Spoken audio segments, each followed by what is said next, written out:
2, 1. Hello everyone, welcome back to Mans with Opinions version 2.4, the best place to get mildly informed opinions on this week's tech news. Today we've got some guests with us from Windsor University, or the University of Windsor. Introduce yourselves, guys. Yeah, I'm Ryan. I'm head of technology for Windsor Computer Science Society.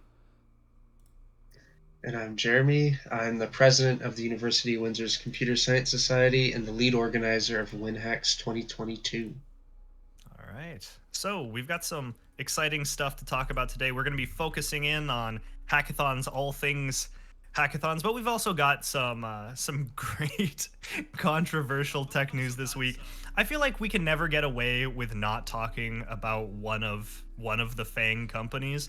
So we'll be going through some of that content. But first things first, Nasher's got some announcements about Mans with Opinions. So, you might be wondering, I joined this stream and I'm seeing a really annoying ad, okay? Like, why in God's name is there an ad on this stream now? Well, now we're Twitch affiliate. Is that what it's called? Affiliate? Yeah. Yeah, Yes. we're affiliate, which means you can subscribe to us for $5 a month for a tier 1 sub. I think there's also other tiers too, if necessary, if you want to support us even more. But yeah, so you can also gift subs too. The best thing is, if you or your mom and dad have Amazon Prime, you can connect you can connect your Amazon account with your Twitch account, and you'll get one free Prime sub that you can use on this stream. So if you want to take your mom and dad's Twitch Amazon account and connect it with ours, or with your Twitch account, and subscribe to us. Maybe you could. Of course, after asking permission. Sure, yeah, Yeah. if you want. I've always been of the mind that it's better to ask for forgiveness than permission. So, hey, not financial advice, though. Yeah, so if you do want to sub, it's there. The button's there. You could subscribe. Boom.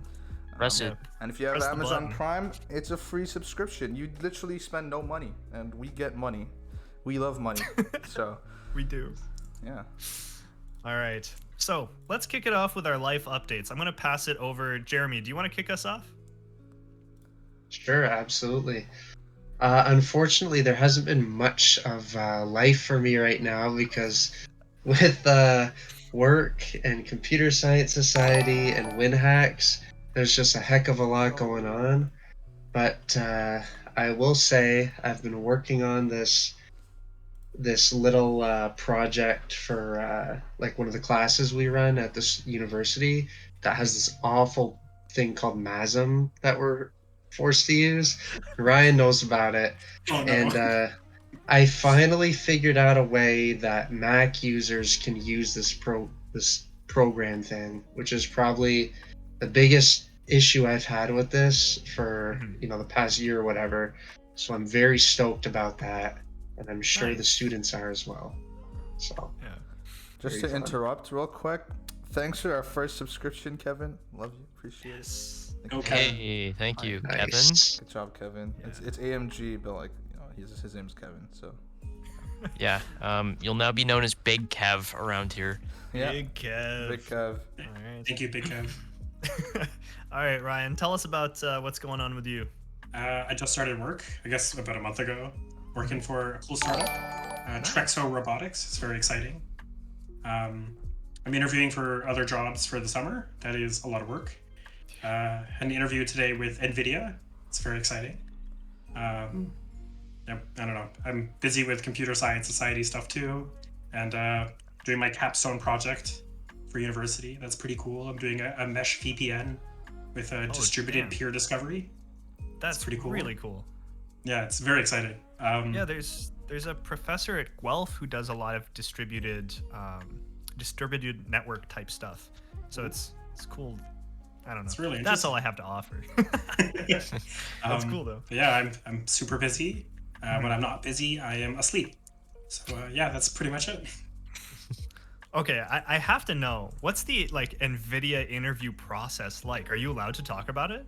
Yeah, I think so. Yeah. Yeah? I mean, they didn't tell me no, so There's no NDAs, so yeah.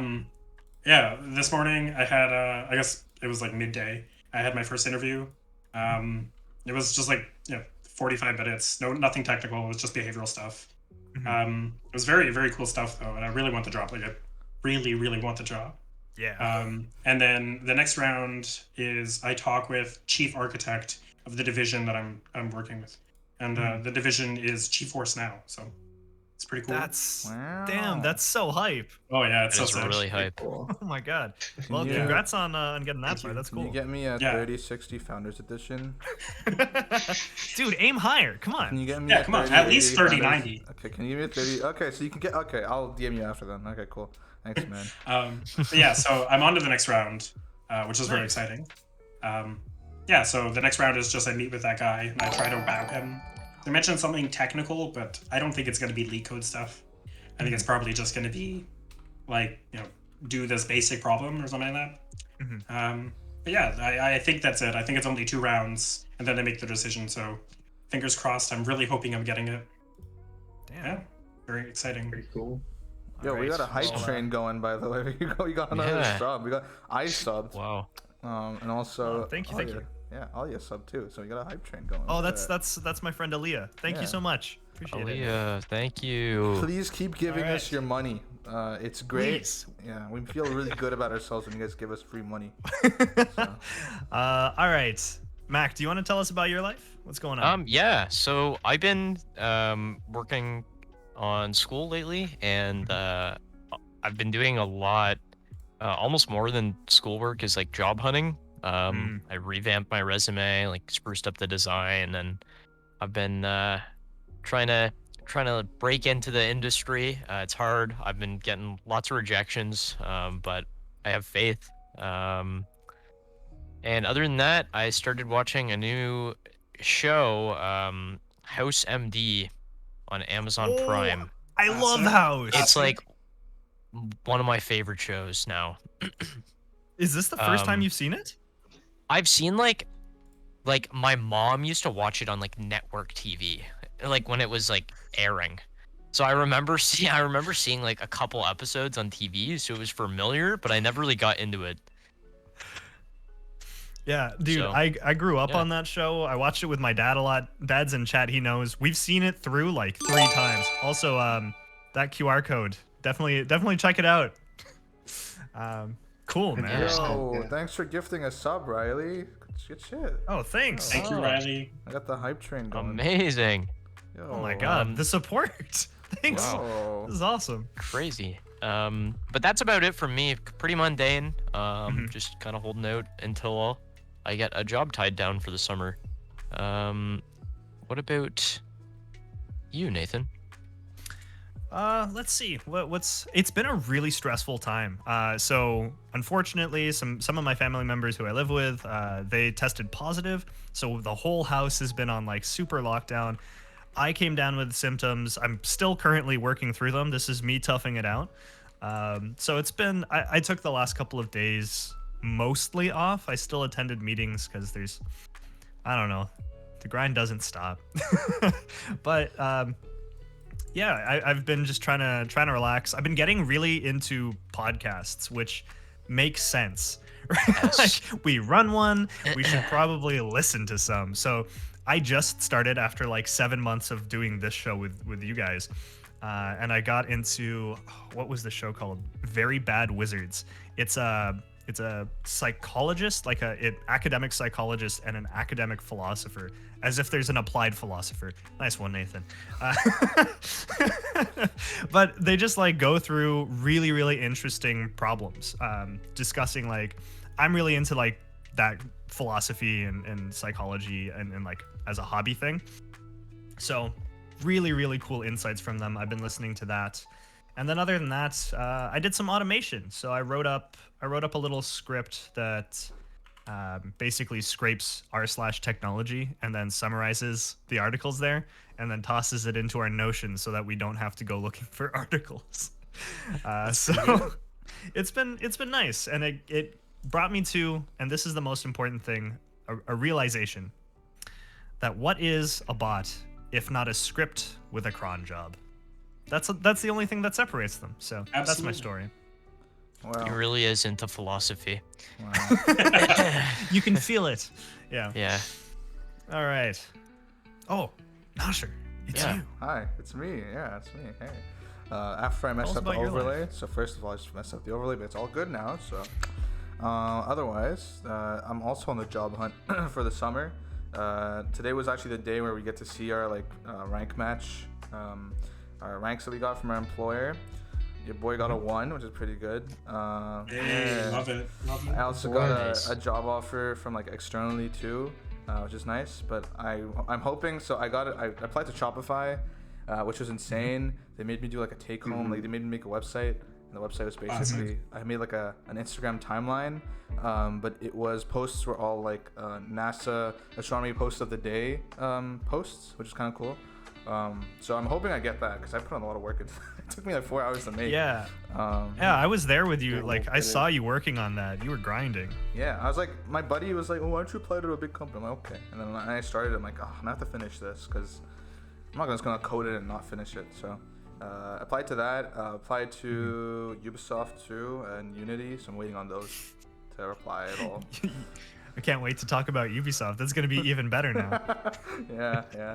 In a couple Yeah, weeks. maybe we shouldn't because it might hurt your chances of getting a job. Yeah, my employer hires mean? me, and then they're like, "Hey, you're on this podcast, right?" I'm like, "Yeah." Like, Yeah, don't tell them about the so podcast. you guys talk shit on episode 7, 12, and 13 on your podcast. No, You just you gotta spin it, you know. Tell them it's like I'm very vocal about my opinions. I'm gonna be openly critiquing, but it's constructive criticism. Boom. Easy Sold. peasy. yeah. Otherwise, nothing much. Just been chilling, you know. Busy with Hawk Hacks. Busy with the LCS, the Laureate Computing Society. We have a career month coming up. So normally we do about like 4 events a month. This career month we're doing like 6 events, which is insane. So, and we're also releasing merch this month too. So Nice. a bunch of nice. stressful shit happening at once. Otherwise, pretty good. Nice. Yeah. All right. So I like to hear. Now that we're all caught up, all right, guys, tell us about your hackathon. I want to know the details. I want to know how you sell it to your sponsors, how you sell it to students. Like, give us the rundown. So this is like 100% Jeremy. I'm straight up just not Yeah. involved with the hack. Yeah. Shill it as Well, much as you you want. You say it's straight up Jeremy, but like you're one of the reasons why I got into hackathons in the first place. Like you're, a fairly, maybe not so much anymore, but I used to do a lot of hackathons back when they were in person.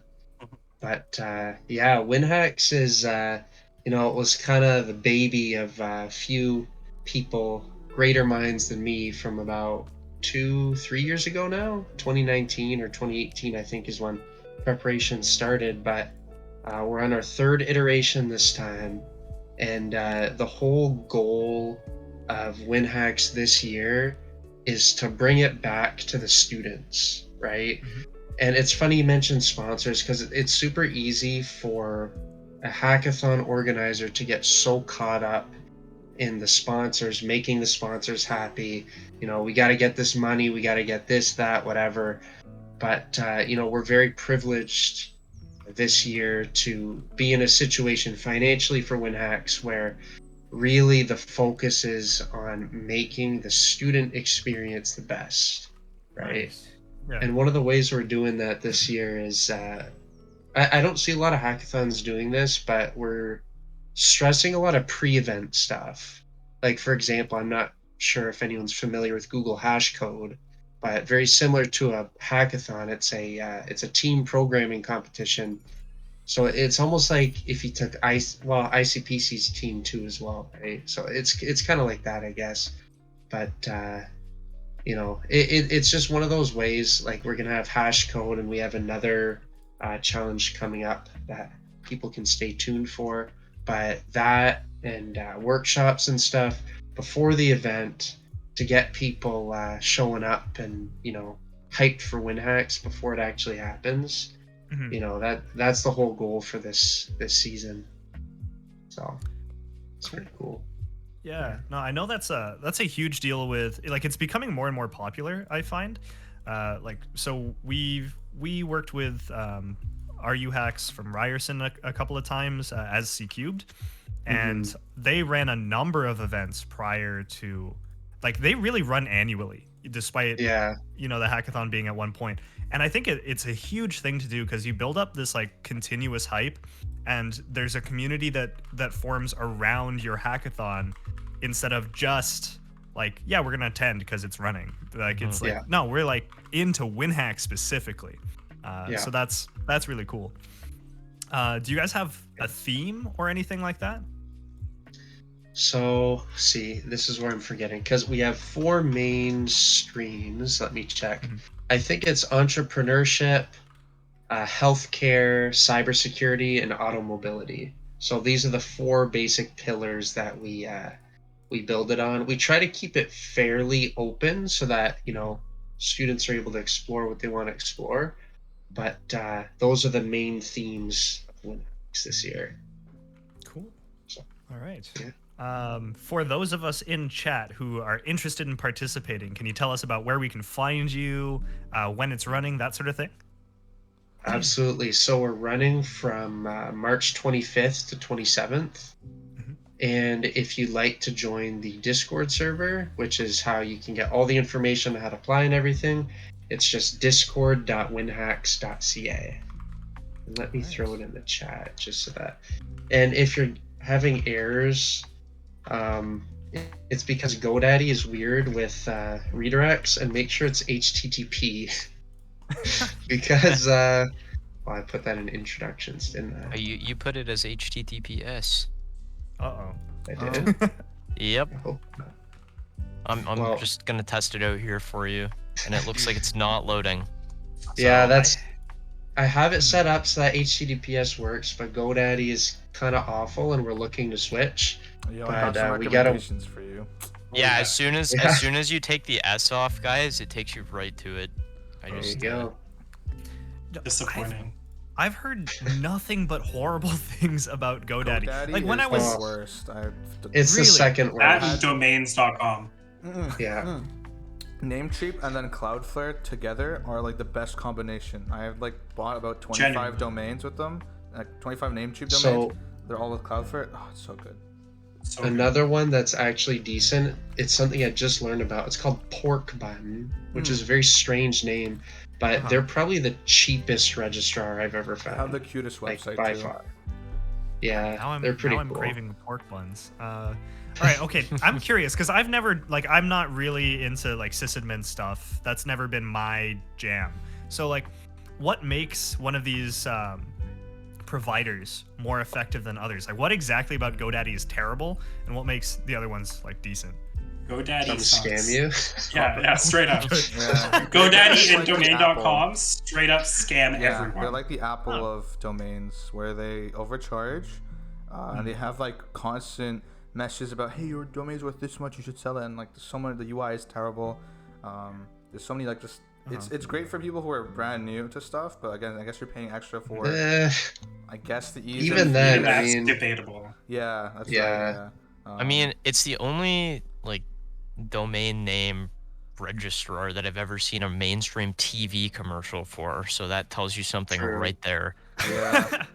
Yeah, and then also the propagation time is like one of the slowest I've noticed too, with like time to live and like how long it takes to propagate changes.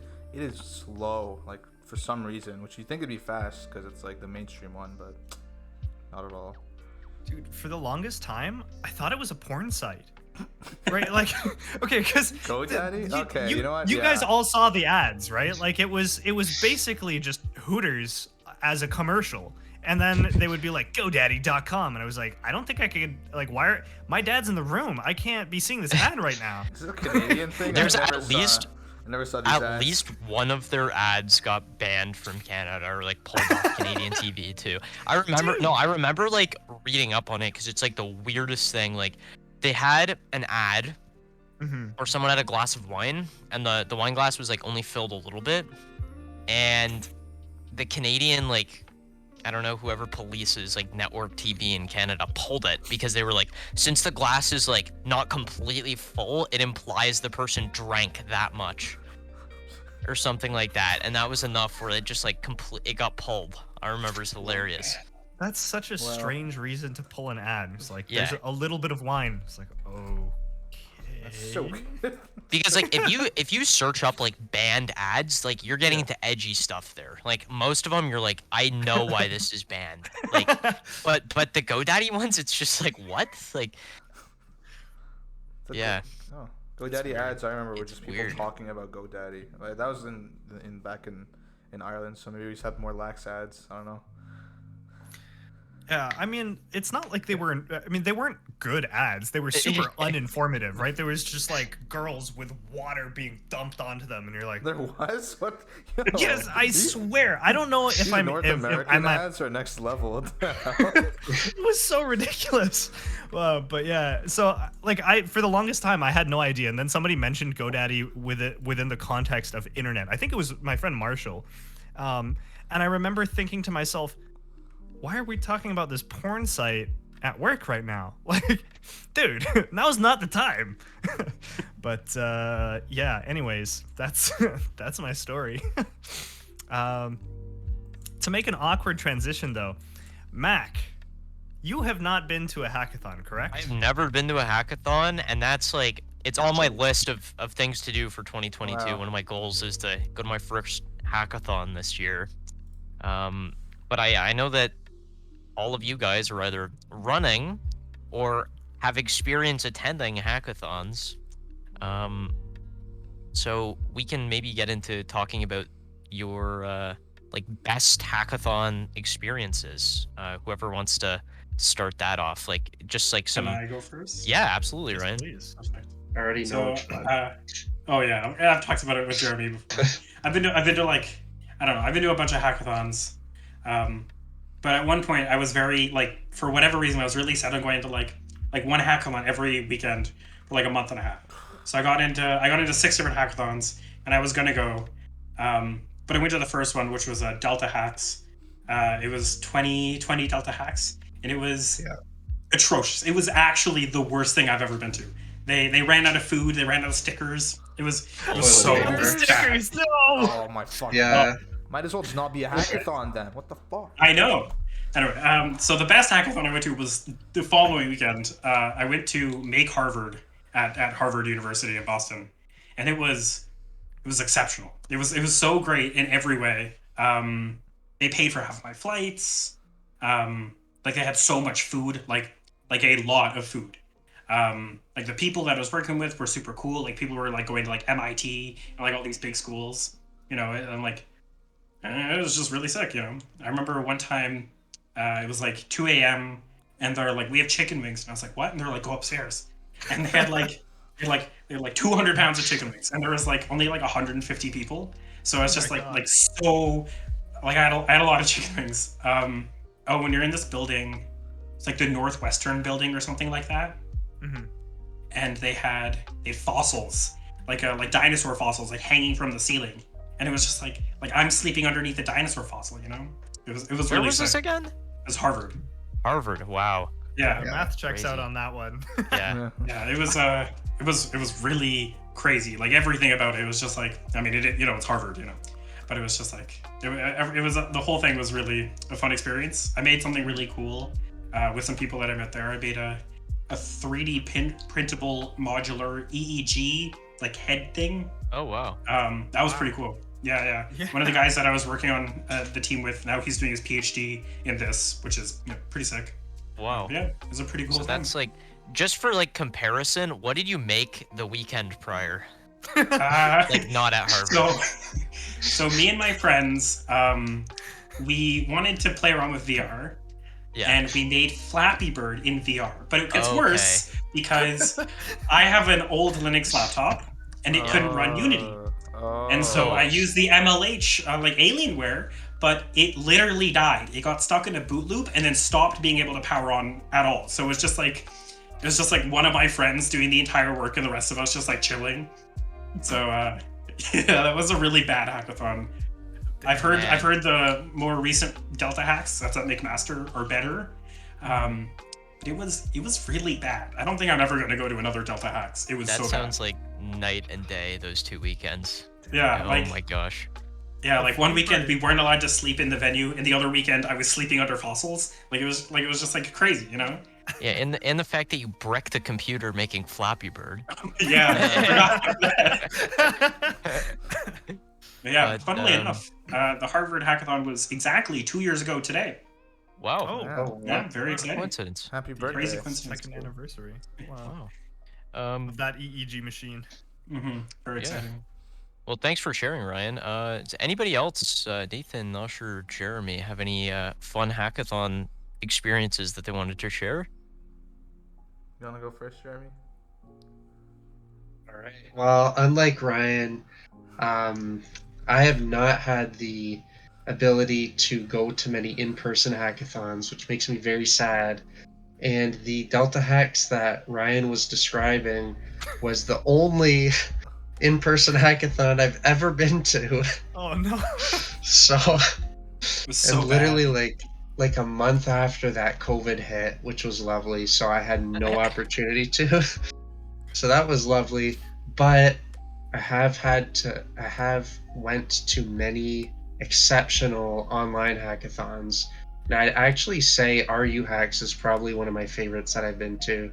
Just because, like, RU Hacks and TO Hacks, I remember, I want to say it was probably 2020 when I went.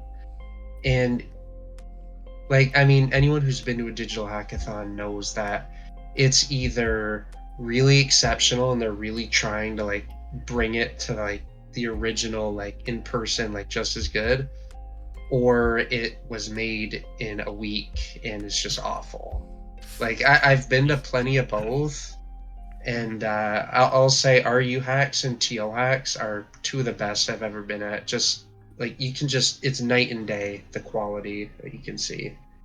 Funny, Well, funny we've enough. got some friends who are going to be excited to hear. Yeah, we were friends with the people who ran RU Hacks the last few years. So, and yeah, fucking great. Do a good job. I'll pass the word along. Yeah. Yeah, do it. So. Not sure. What about you? Okay. So I've been to a few of my. I haven't been to a lot of in-person ones. I only been to like 2 or 3, and then COVID hit. I think the first one I ever went to was one of the coolest ones I did. So this was back in like grade 12. It was like a weird mix between like a science fair and a hackathon type of thing. So it was like a science hackathon, but it's also like a science fair. It's weird. But basically, Buddy and me and 2 other people. My buddy basically made a computer with breadboards from scratch, like complete zero wires. Made registers, made the North Bridge, the South Bridge, made everything. Like, it was like this big, like it was huge. But it was impressive. He's also like a kind of big on TikTok now too. He talks about all that stuff, and it's pretty cool. But he made this like really crazy level computer, which could, you could go up and down in memory, and there would be LED lights that told you where you were in memory, blah blah blah. And he added like a pixel display array, so like it was like a 50 by 50 pixel like display. Matrix thing, and we needed like a UI or like an OS kind of to boot off of it. So my responsibility for that was to basically write the OS in his like microcode that he had like 63 instructions. It was so cool, and I wrote this like really basic OS that booted up. You could like cycle through some menus, open like the calculator app, open the other app, and it was like really basic, but it was super cool. And it was on. It was at, is it in Toronto? I forgot. It was some like science convention fair thing in Toronto. I forgot where it was, but that one was pretty fun. Was it Science Rendezvous? I'm not sure. It was so long ago. I don't remember at all. Like, I have like the faintest memory of like, I have no clue. It was like on behalf of our high school. So yeah, I forgot. That was that. The coolest actual hackathon. That's crazy cool. Thank you. Yeah, that's sick. Right? I still have some of the code. Like, I don't have the final part. I have like basic level code. That'd be funny. Like, put on your resumes, operating systems, like Windows, Linux, mine. What did we even call it? I feel like RAW OS. I feel like I always clown on like me making a new operating system called RAW OS, but I feel like I might have actually called it that just because it was funny. I'd believe it. It. Yeah. But the most recent cool hackathon I went to was, I don't remember which one it was, but we made a cool karaoke bot. Me and some friends. I think it was Hack the North. I think. You were showing me that actually. You showed me a bit of like you did it in Python, right? Oh god. It was in Is that the one you did with Johnny. with with Tarandip, Yeah, right? Tarndip. Yeah. There's a karaoke bot, so basically on Discord, people can like listen to music, right? So we thought of, why don't you make a bot that when you start listening to a song, you can sing along with it, and then the bot afterwards will generate a report of how good your lyrics were and how good your pitch was, and it worked pretty well. For some reason, we started writing it in Python, and then we realized that you can't record audio in Python, but we had all the AI stuff done in Python. So then I was like, all right, let's do it in JavaScript, like the other stuff, and then let's link both of them together. Worst idea ever.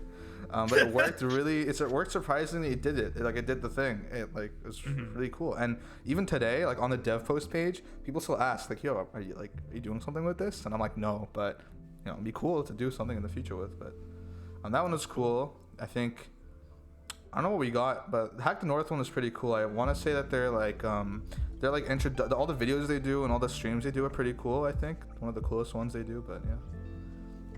Funnily enough, the Hack the North organizers were my neighbors when I lived in Waterloo. Oh yeah? No way. Yeah, they lived directly across the hall from me. It's pretty funny. Wow. They always bring like some cool billionaire to come in and talk at the start of their thing, which is kind of cool, I guess. So, yeah. Dude, Oh, we need to get awesome. a cool billionaire. We need Yeah. one of those. Yeah. We do. Jeff. Why Are can't there we any just cool get Elon billionaires Musk? though? I feel like all of the billionaires are kind of assholes, you know? Yeah, Jeff Bazinga is kind of a dick. Like I wouldn't Like- want Jeff Bezos on the podcast. Yeah. Yeah. But I I don't guess like Jeff Bezos. even but though he we're on wants to his hire me, platform. yes, please. I don't know though. He's Absolutely. Amazon Twitch. I don't know. Maybe he'd be able to show you guys out a bit. Get some Speaking extra. of Amazon, have you guys heard of Amazon Prime? If you Yeah, guys have Amazon Prime? Prime, you can subscribe to our podcast for free. Dude, not sure. I love how little shame you have. Like it is Yeah. one of your greatest traits. Yeah. Are you really Yeah, gonna drop it'll that work. Prime sub on a gamer? Yeah, or like some like just talking stream. Are you gonna Or a drop it on us? grassroots podcast? Come on. What does that mean? I keep seeing the phrase grassroots movement. What the hell does that mean? Grassroots, like grass has really shallow roots, so that's what it means. It's just like small organizations that aren't very like super well established yet, I think. Okay. All right. I've never Yeah. heard it described that way. Shallow roots. Yeah, Makes well, it yeah, seem yeah. bad. That's noted. Yeah. It's not like Cause it's not like an oak tree. Like you can just get grass and rip it out of the ground. I could rip a lot of I things. don't That want does my make movement sense, to be though. poorly established. That sounds bad. Are you calling No, us? we're well established. We're the oak tree. Not true. Yeah, we're yeah. the We're, willow tree. I said grass. I misspoke. What perhaps. happens if someone like gets a lighter and burns us down? Then we don't have strong roots, don't- do we, Mac? How do you? Well, okay. I really doubt that the fire would go under the ground. I don't think the fire's gonna be like, yeah, this is it. So yeah. Also, I don't know anyone who's successfully lit a tree on fire with one lighter. Like that's Challenge accepted. what are you gonna? Nathan. That's arson, probably. Yeah, It's arson if like. I don't know about probably. I think it's definitely arson. yeah. I think Yeah, it's yeah. definitely Doesn't arson arson. have to be like owned property? The trees Hey, are the owned only- properties. The Fire only too. way you could legally do that, The I think, government. is if you're on like your property and the fire just cannot spread to anywhere else. Wait, does the government own And you don't trees? try to. I The think government owns city thousands of acres of does. forest. What about Yeah. like? Yeah. Wait, does the government? And like the cities own trees and stuff like that. Yeah, but all Yeah. the Like trees. on properties and stuff. No, In like Canada? if it's on Not your all. if it's on your property, you own the tree. So then I burn Right. down the Yeah. tree in my house. Boom, there you The go. Lorax has entered the chat. please stop burning the trees.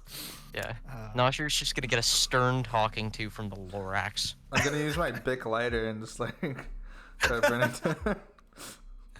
Australia has Okay. entered the chat. Oh Oh, my Oh god. man, Too is it too soon. soon for that? Is no, that too soon? No, it's fine. No, if we change it to California, we're fine. Okay, cool. Yeah. My gosh. Okay. Well, back to hackathons. Nathan, did you have any cool hackathon stories? So, okay. I'm not as smart as the other people in this chat. So I didn't attend many hackathons. Okay. I've only Did attended one. one. It was RU Hacks. It was All right. last year. And it was virtual. Now, I will say I had a fantastic time, but it is not my best computer science event story. So I'm going to talk about QSEC. So I think it was 2018. I was in year 2, and so we went to Montreal for CUSEC. This is like Canadian Undergraduate Software Engineering Conference. I'm really glad they came up with an acronym because I never want to say that again. But it was this like swanky hotel. We were like balling out. It was a great time, and I'll never forget. There were 2 events that were just like really huge. So this was a conference. They had a lot of really, really cool speakers. So we sit down, the bunch of us in a row for the introductory presentation. They go on and it's like, we're gonna be talking about this, and I'm like, okay, I just want to go back to the hotel room and hang out with the boys, and then we'll, it's gonna be a good vibes. But they end that, and then all of a sudden, this like Russian PhD dude walks on stage, and he was talking about quantum cryptography. Now my friend Dylan was doing a physics minor at the time, so he's like immediately super into this. And I'll never forget, we stayed for that whole presentation. Dylan's eyes were like, he was so stoked. And I'll just never forget, like, talking about quantum cryptography. The guy comes up and he's like, and then Alice sends photon to Bob. And I'm like, we lost it. Everyone lost it with the Russian accent delivering photons. So that was one great story, and then the next one was completely unrelated to the actual content of the conference. It was the middle of winter. It was like minus 30 degrees in Montreal, and there was a rooftop heated pool. So we all went over there. Now there's a bunch of engineers and stuff like that too. So there's like 50 of us in this pool. There's a hot tub as well, but you got to walk through snow to get to it. And I'll never forget. I looked at one of my friends and I said, "Look, they'll chant anything if we tell them to. We just have to start chanting. Watch." And so we had this beach volleyball, and we're like slapping it around, and it falls out of the pool because we're software engineers. We don't have any hand-eye coordination whatsoever.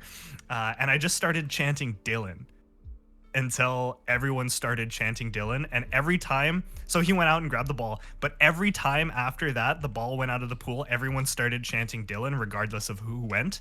And that was how I brought my friend 15 minutes of fame at CUSEC. Perfect. Amazing. Thank you. That's my favorite computer science experience. I wish I had the chance to go to CS Games. I was going to in March of 2020. So, I think I heard that story. So tragic. Very tragic. And they haven't had one since, which is very. And I've tried contacting the organizers because we want to go again. To CUSEC? I haven't done it. No, to CS Games. Oh yeah. And they haven't heard updated anything. anything. Yeah, I was like looking on their website so you can get students to go, but like nothing. It was such a big deal for so long. It's strange that they're not doing anything virtual. It really is. They tried last year. Like we were in contact with them, and like we signed up for like apparently there either wasn't enough interest or they just weren't interested in doing it online anymore, which is just sad because there's Ontario Science Games, right, which is cool, but then there's CS Games, which is like it's kind of like the thing. Yeah, like it's the Canadian Computer Science Olympics event. Right?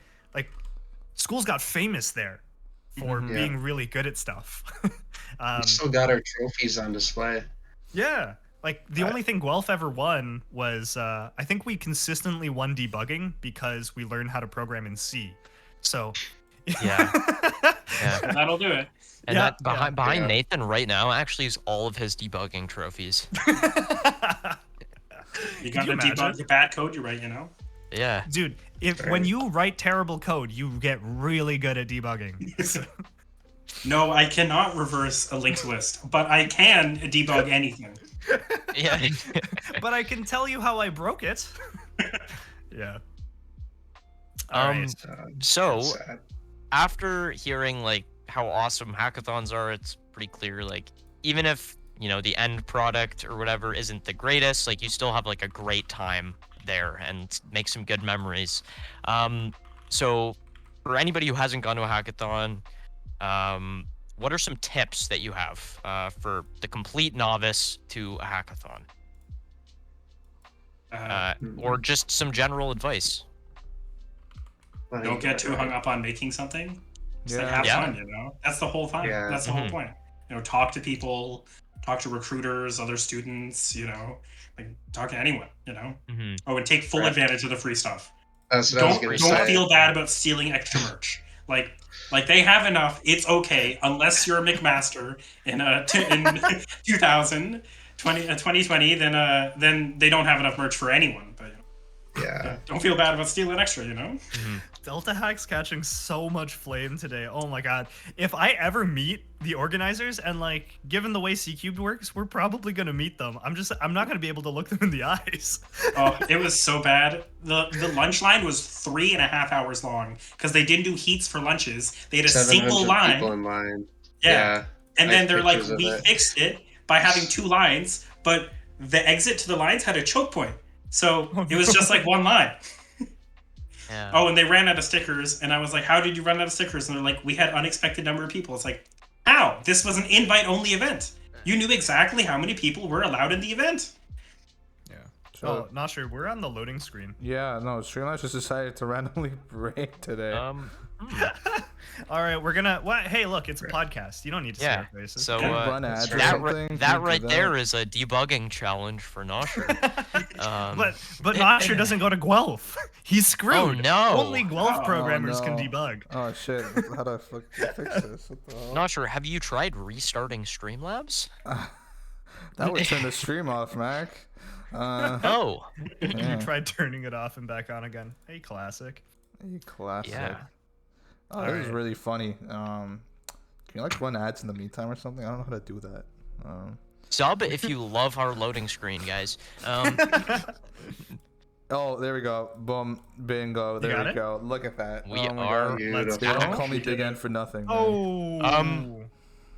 Okay, we are back. Now, I know for hackathons, you can, or at least, like, I looked into the RU Hacks, like, application to join, and you can join as an individual or as a group.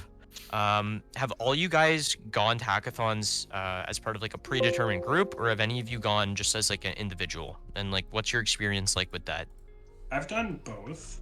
Mm-hmm. Same. So I've been to 2 hackathons as an individual. I went to MHacks at UMich, University of Michigan, and I also went to Make Harvard at Harvard.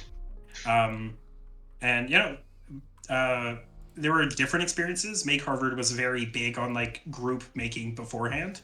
So Okay. like I joined like a Facebook group and I like chatted with all these people, and then I met them the night before the hackathon.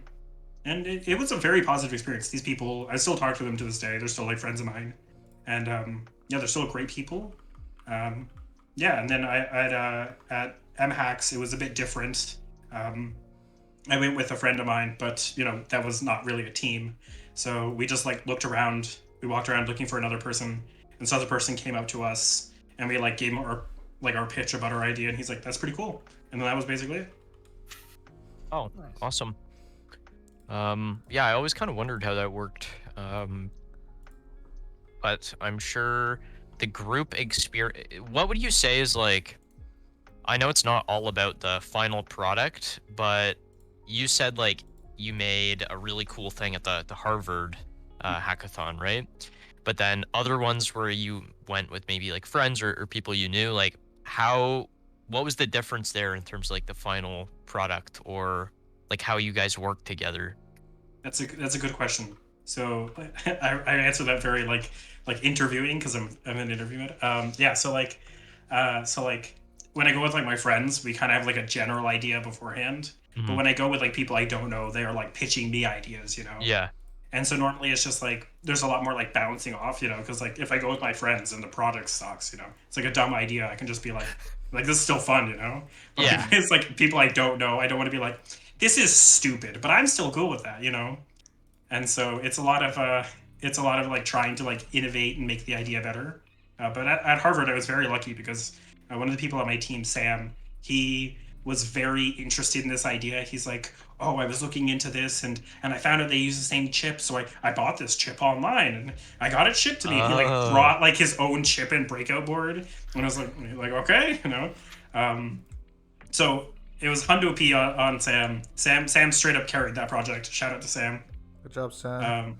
Let's go, Sam. Wow. That sounds really cool as well. Being able to meet like really talented individuals like that. I'm sure hackathons are full of talent like that. Especially like bigger hackathons or like elite hackathons. You know, anything that is like has a bigger barrier of entry.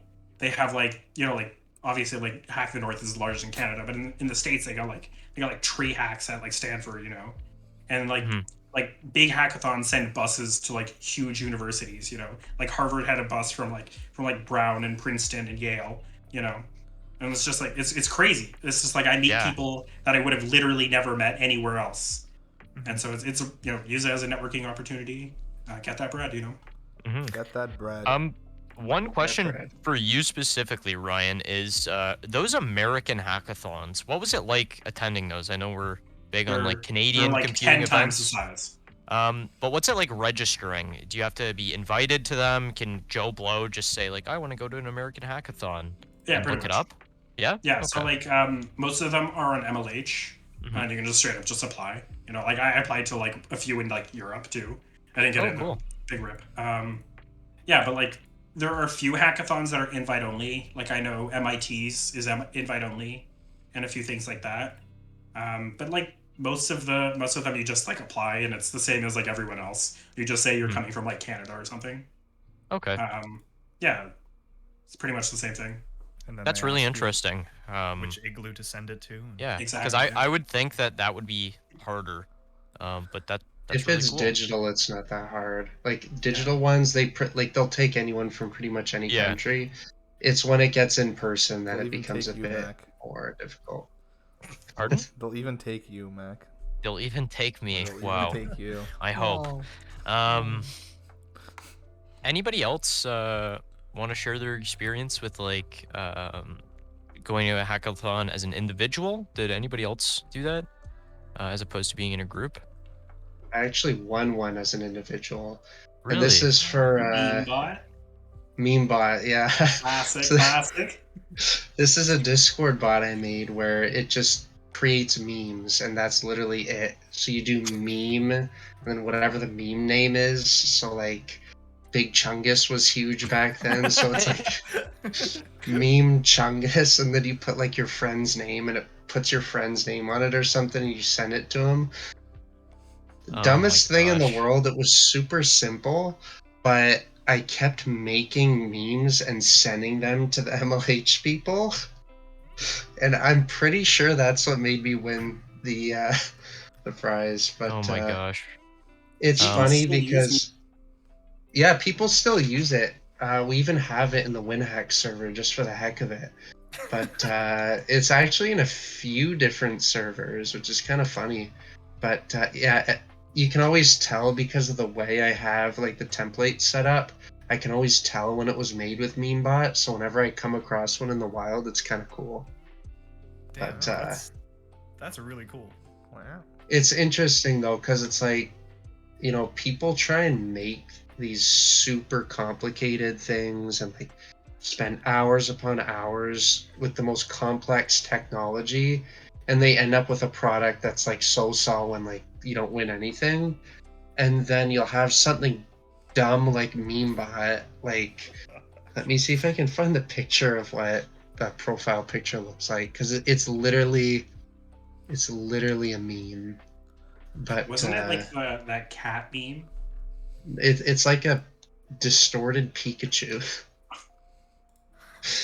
There it is in general. But you can literally make something like that, which was so hacked together in one day, and somehow win first place. Oh my gosh. But yeah. And were you an individual in the sense that you applied as an individual and got paired up with people, or it was just you? Just me on it. I Wow. did the whole thing myself. Congrats. That's Yeah. quite the accolade. Now I've got my medal over there. Now, moving on from, I guess, like the tips and you know, individual versus going with people you know or being paired up with people. What would you guys say in general is like your favorite Canadian computing event, whether that's been in person or virtual, or maybe one of each? I've only been to one Canadian computing event other than Delta Hacks. Okay. Which Probably is the same one very I was much an awful experience. It was a CUCSC. That's the acronym. Yeah, It's a Canadian CUCSC. Undergraduate Computer Science Conference, and that's actually where I met Jeremy. Yeah, that's where for we the met first for the time, first yeah. time. I was in It was, high school at the time, I'm pretty sure. It was so long ago. Yeah. What was it? 2019? Summer 2019. Yeah, It must have been 2019. So I was working at CIBC, and I talked to my manager, and he was like, "Oh, this is perfect. We can still pay you. It's like a whole, think of it as like a personal learning experience." But it was straight up just a vacation. Like I spent most of the day just like drunk. Just like hanging out with friends and stuff. Please don't tell my old manager at CBC. Love you, Ming. But yeah, it was a great time. I saw some talks. They were okay. Nothing any groundbreaking or big or anything exciting. It's just Russian like quantum cryptography. Oh, I would have killed for something like that. The issue with yeah, CUCSC is they had like multiple really good events in parallel, and it was like you had to pick one or the other, and if you picked the wrong one, like there was one I picked the wrong one, and then I'm in the room, a bunch of people in the room, and then it got canceled last minute, and then we couldn't go in the other one because it was halfway done at that point or whatever. So it was like that's one of the things that sucked, is if you didn't choose the right things to go to. Like some of them, I did go to a few talks at CCSC, which were pretty cool. But yeah, it's a shame. I don't really know why they did it like that, but maybe they just wanted to fit more in. I don't know. But yeah, it was sad. But I did have a lot of fun. And we had like the cruise thingy, which I felt sick on, which was lovely. I didn't go. Wait, there was a cruise at this hackathon? Wait, okay. Wait, no, Yeah, you it guys are talking about Well, it was a separate. conference. Yeah, it was. Oh, it's a conference. It's in Windsor, and Windsor has like a cruise ship that like takes people out for dinner and like goes in a giant circle basically. Okay. Yeah. And yeah, they had like a dinner event there, and I was like, should I go? And I decided not to, and it was it worked out fine for me. Is it CUSEC or CEC? CUCSC, Canadian Undergraduate Computer Science Conference. I can't believe their acronym is CUCS. Oh yeah, I thought you guys were talking QSEC as well. Okay, never mind. Oh my gosh. I can't believe. Wait. What's the abbreviation again? CUCSC. So that could be maybe Nathan's tip for hackathons, is to not sound out the acronyms. Well, no, definitely sound out the acronym. Just only attend events that aren't. Their acronym doesn't spell cucks. Like, just I don't know. That was the last one. I'm kidding. Too. I'm sure it's a good event. The one that happened at Windsor was the last one. Yeah, on their website. Oh, wow. That's like because the after that latest COVID. Yeah, makes sense. Yeah, I forget. I think it was like somewhere in Alberta or something. It was supposed to do it after. Yeah, it like changes schools every year. So that's really cool. QSEC, but for CS people instead of CNG people. Okay. I mean, how different? Like computer Not science, much. soft end. There's like Probably more research stuff at the CS one, right? yeah, like There's I think more theory. the big thing is It's cool. There was this big thing about like pitching like job ideas or like product ideas. I thought that was a little weird. Yeah, it just sounds like a CNG thing, right? Yeah. Yeah. I think it was okay as a conference. I mean, I haven't been to any conferences, so it might have actually been exceptional. But yeah, it was alright. I want to go to a conference. They sound cool. I was kind of so interested in bringing like subsidizing through the school to go to CS games. It's nothing. It's kind of annoying that there's no updates on there at all. So Yeah, hopefully the whole landscape kind of gets back to normal as COVID does. yeah. Yeah, I think there's going to be a lot of attrition It's a big word, after. Nathan. Yeah, you know what? I like my words. I like them like that. You like words? I like my words big. Yeah. But I think a lot of Big and long. these events are gonna sort of die off, and we're gonna see a lot of new ones come in, right? Like as these teams didn't or weren't in new teams, and then they graduated, those events are just gonna kind of fizzle. It's gonna be really sad to see a lot of the old stuff go, but a lot of new hackathons are on the way. I mean, Nosher's working on something in that regard, aren't you? We are? Oh shit, that's crazy. Yeah. Yeah. But there's a bunch of new stuff coming in, but I think that's going to be one of the biggest remnants of COVID after it's done, is just this big turnover. So it'll be interesting. Yeah. I also put the picture of the bot over Jeremy for like 5 minutes. I forgot to take it off. Yeah. There you go. Yeah, I was kind of wondering, like, when is Nosher going to remove just that? But I didn't want to say anything. It's like you put Jeremy in a timeout. Yeah. All right. Well, Before we start talking about other topics, though, Jeremy and Ryan, you want to remind all our viewers, when is WinHacks? Like 50-ish days. 50-ish Yeah. days? 5-0. It's on March 25th to the 27th. March 25th to the 27th. All right. Okay. And I changed the QR code, and that goes to the WinHacks Discord server now. yeah, sure it does. It actually does. I did change it. What does it go Goes to to? Rick Astley's Discord server. I can change it back. Look, see? I've never been rickrolled in a QR code before. Oh, yeah, that was next level. It does go to WinHacks. He's right. The amount of times I've been rickrolled by Jeremy is absurd. I made an entire platform for Rickrolling people. All wow. news What? online. Oh, it's the No. best. That domain got taken down. It's allnewsnow.top now. Yeah, people used to use it for phishing all the time. Yeah, people used it for phishing, and then I had to change the code quite a bit so that you couldn't use it for phishing. But yeah, like let me see if I can find one. It's the funniest thing. It's like a you can customize the metadata. So when you like paste it in like Google or like Facebook Messenger or like Discord, it shows like certain things. Yeah, embed, yeah. So it could be like, yeah, exactly, and it could show like this news article and all that stuff, and people would click on it and be like Rickroll, and you're like, Yeah, damn like it. That's check that out. hilarious. Someone made that, which is like a fake tech quickie thing. Think, oh yeah, no, you rickrolled me in the C Cube server over Christmas. Oh yeah, I think I did a few times actually. Oh my god, I have trust issues thanks to Jeremy. My god. My favorite yeah. thing to do is make it point. It says like assignment answers to something, and then you post it in like a chat. That's like for a particular class or whatever. And then it's like a PDF that opens up a Rickroll or like it opens up like a GIF for a Rickroll Oh or my something. god, you know what I'm gonna It's the do best. for our LCS server. It's partnered. It has 2.5k people, right? So I was thinking like, what could we do for April Fool's Day for like this entire server? Last time we just changed it to like it went from LCS to L was the name of the server, but and we changed the profile picture. This year I'm gonna make an announcement with your thing being like. Since it's exam season, the club wants to give back, so here's a bunch of assignment answers. Oh my god, that's so good. Oh my god, okay. Thanks, Jeremy. Awesome. Another good thing for April Fools is you change the server logo so it looks like there's a ping. I don't know if you've seen those before. Classic. Yeah.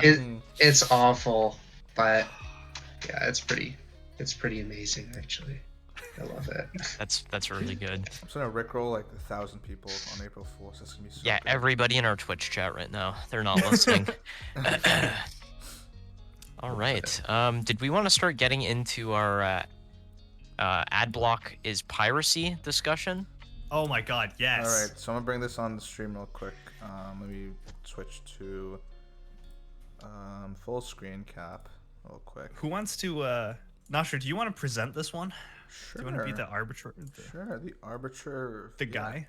Guy. Okay, so I'm gonna switch to stream. So this is a tweet. So everyone knows Linus Tech Tips. You know, the big guy who does the YouTube videos with all of the the big company. They do videos with clickbait about different computer things.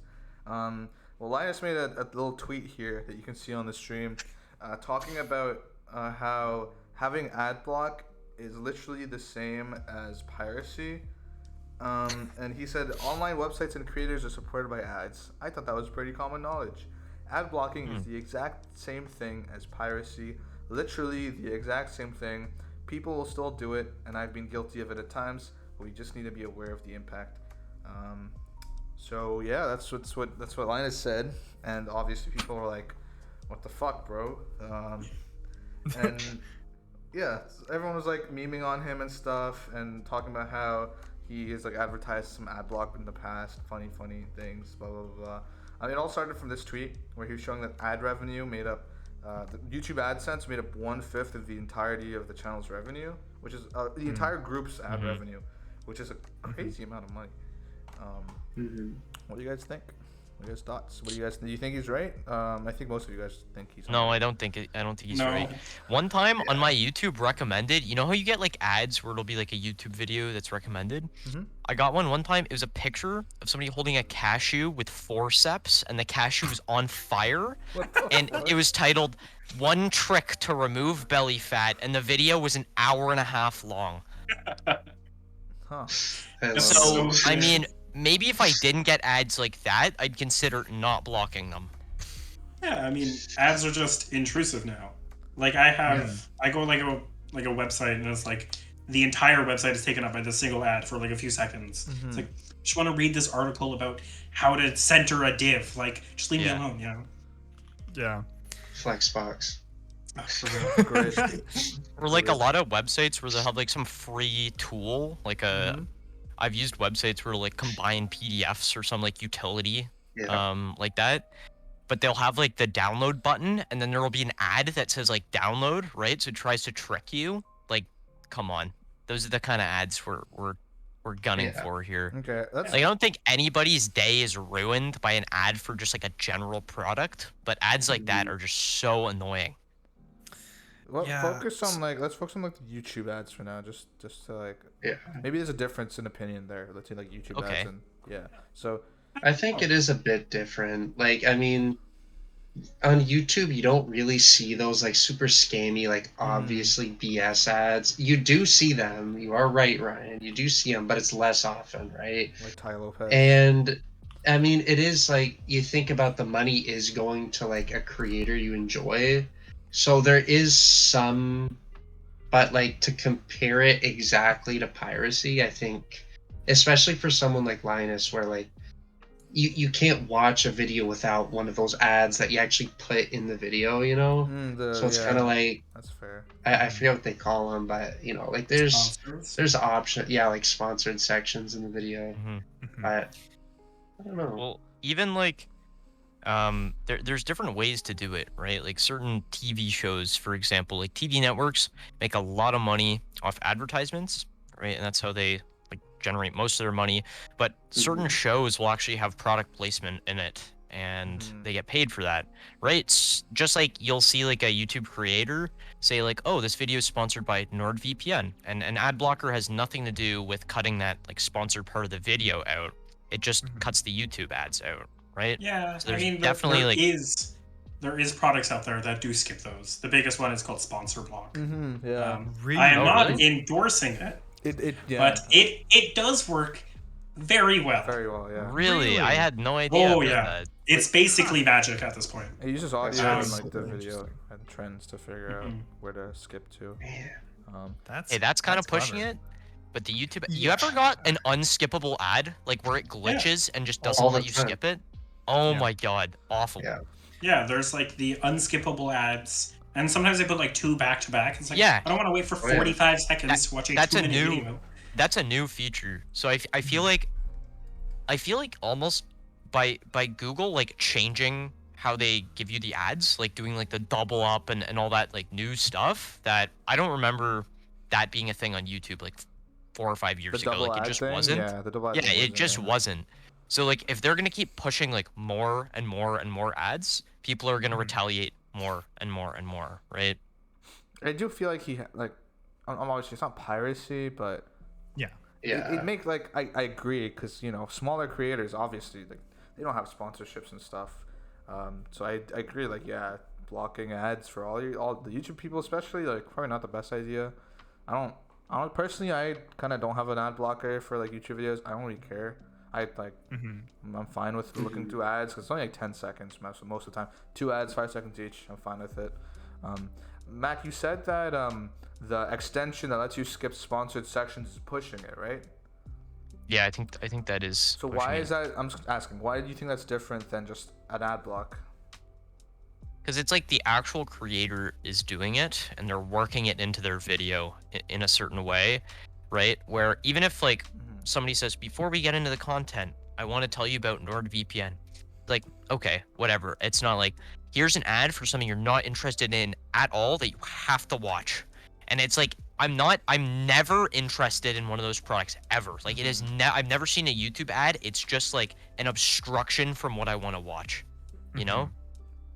Okay. I almost have the opposite opinion though. Like I almost think skipping those ads is better than skipping the normal YouTube ads because the creator's gonna get paid regardless of if you watch that ad. Yeah, right? they get paid usually like through how many people actually clicked on the link in the description type of deal.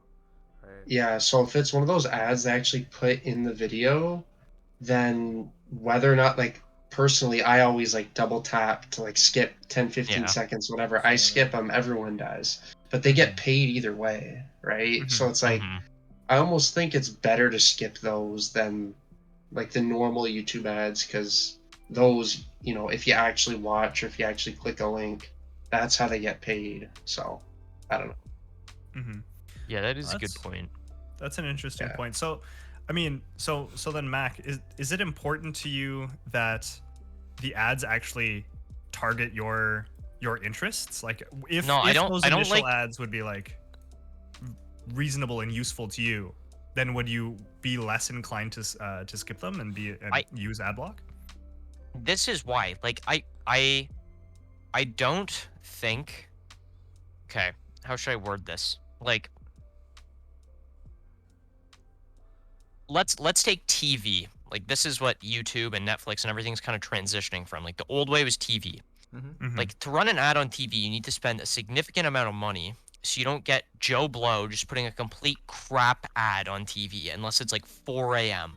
Right? Like, you never see crap ads. It's like an actual company with a really good marketing budget. So like, even if it's an ad for something I'm not gonna buy, it's kind of entertainment in and of itself. I never get that same feeling on YouTube.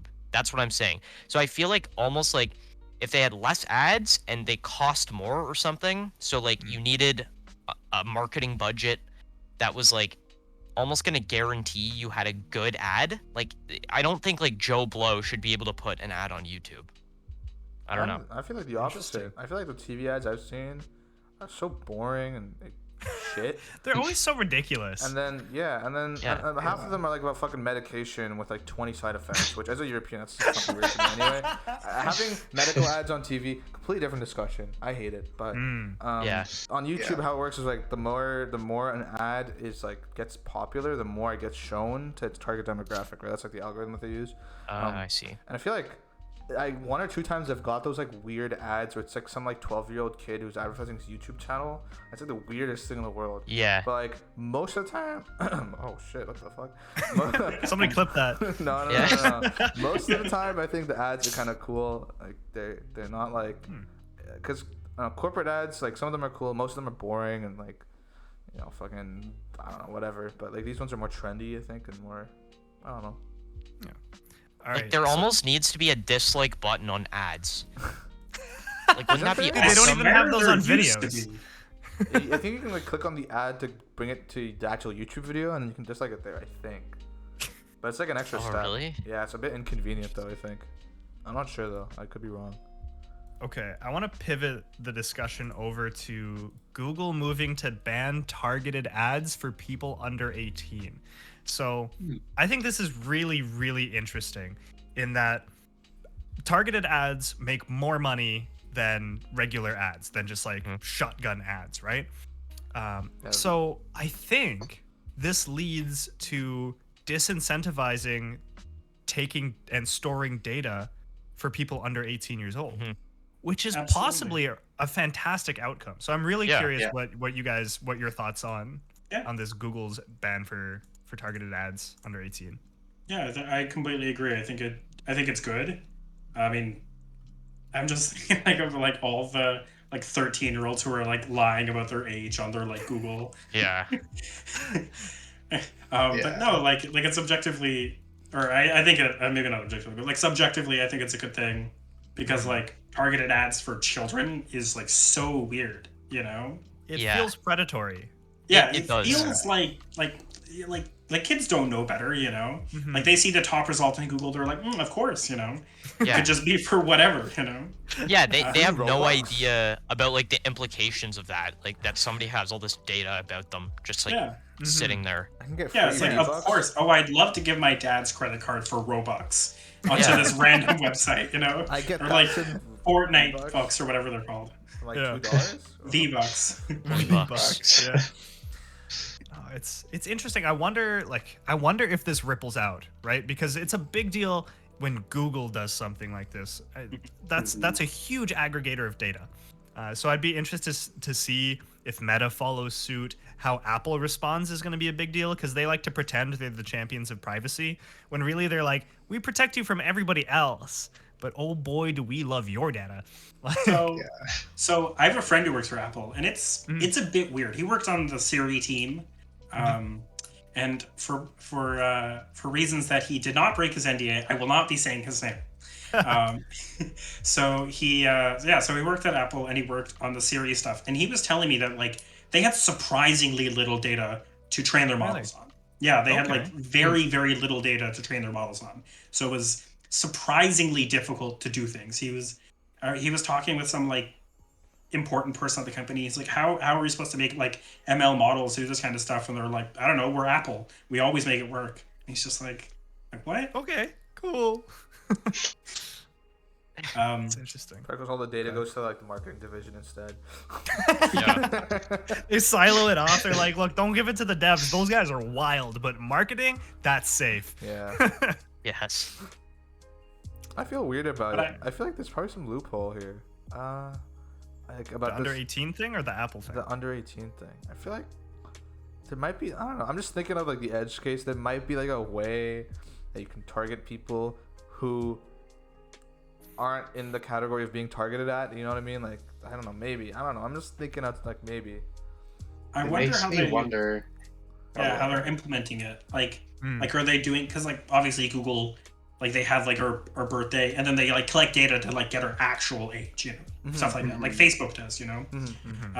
So I wonder if they're going on their actual birthday or like the age that they actually think that we are, because one has an extra implication, you know. If they go off the age that they actually think that we are, and you know, like it's like a child, they made like a fake account, you know, like then Google wouldn't target ads. But if, you know, if they go by their actual birthday, they could very easily target ads against this person who claims that they're 43 when they're actually like 14. Yeah.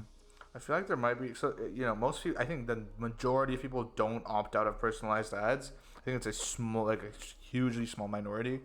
I think there could be ways. I recently did actually. I feel like there might be a way for advertisers to like throw all these under 18 ads into that section, like that specific section of, because you know obviously these kids who aren't allowed to be targeted to are probably going to be in the same category as just people who aren't, you know, turned off personalized ads, and they're just going to funnel all the kids ads into that untargeted section in hopes that the majority of them are going to end up in faces of like under 18 kids or whatever. Maybe. That's a really good point. I honestly do think that'll happen. Right? It'll 'Cause it become makes like the sense. kids 'Cause it makes category. sense. It's like a easy enough loophole where like, yeah, I just want to throw my ad to everybody, all the people who are unpersonalized, go for it. And then Google's like, okay, it makes the most sense in my eyes. But Well, I'm so excited to see weird ads about getting like children's toys. I also Yikes. don't think I mind if they're not like tailored. It's just like, here's children's ads. That's less bad. It's kind of like when you Have watched you ever seen YTV ads as a for kid. children though?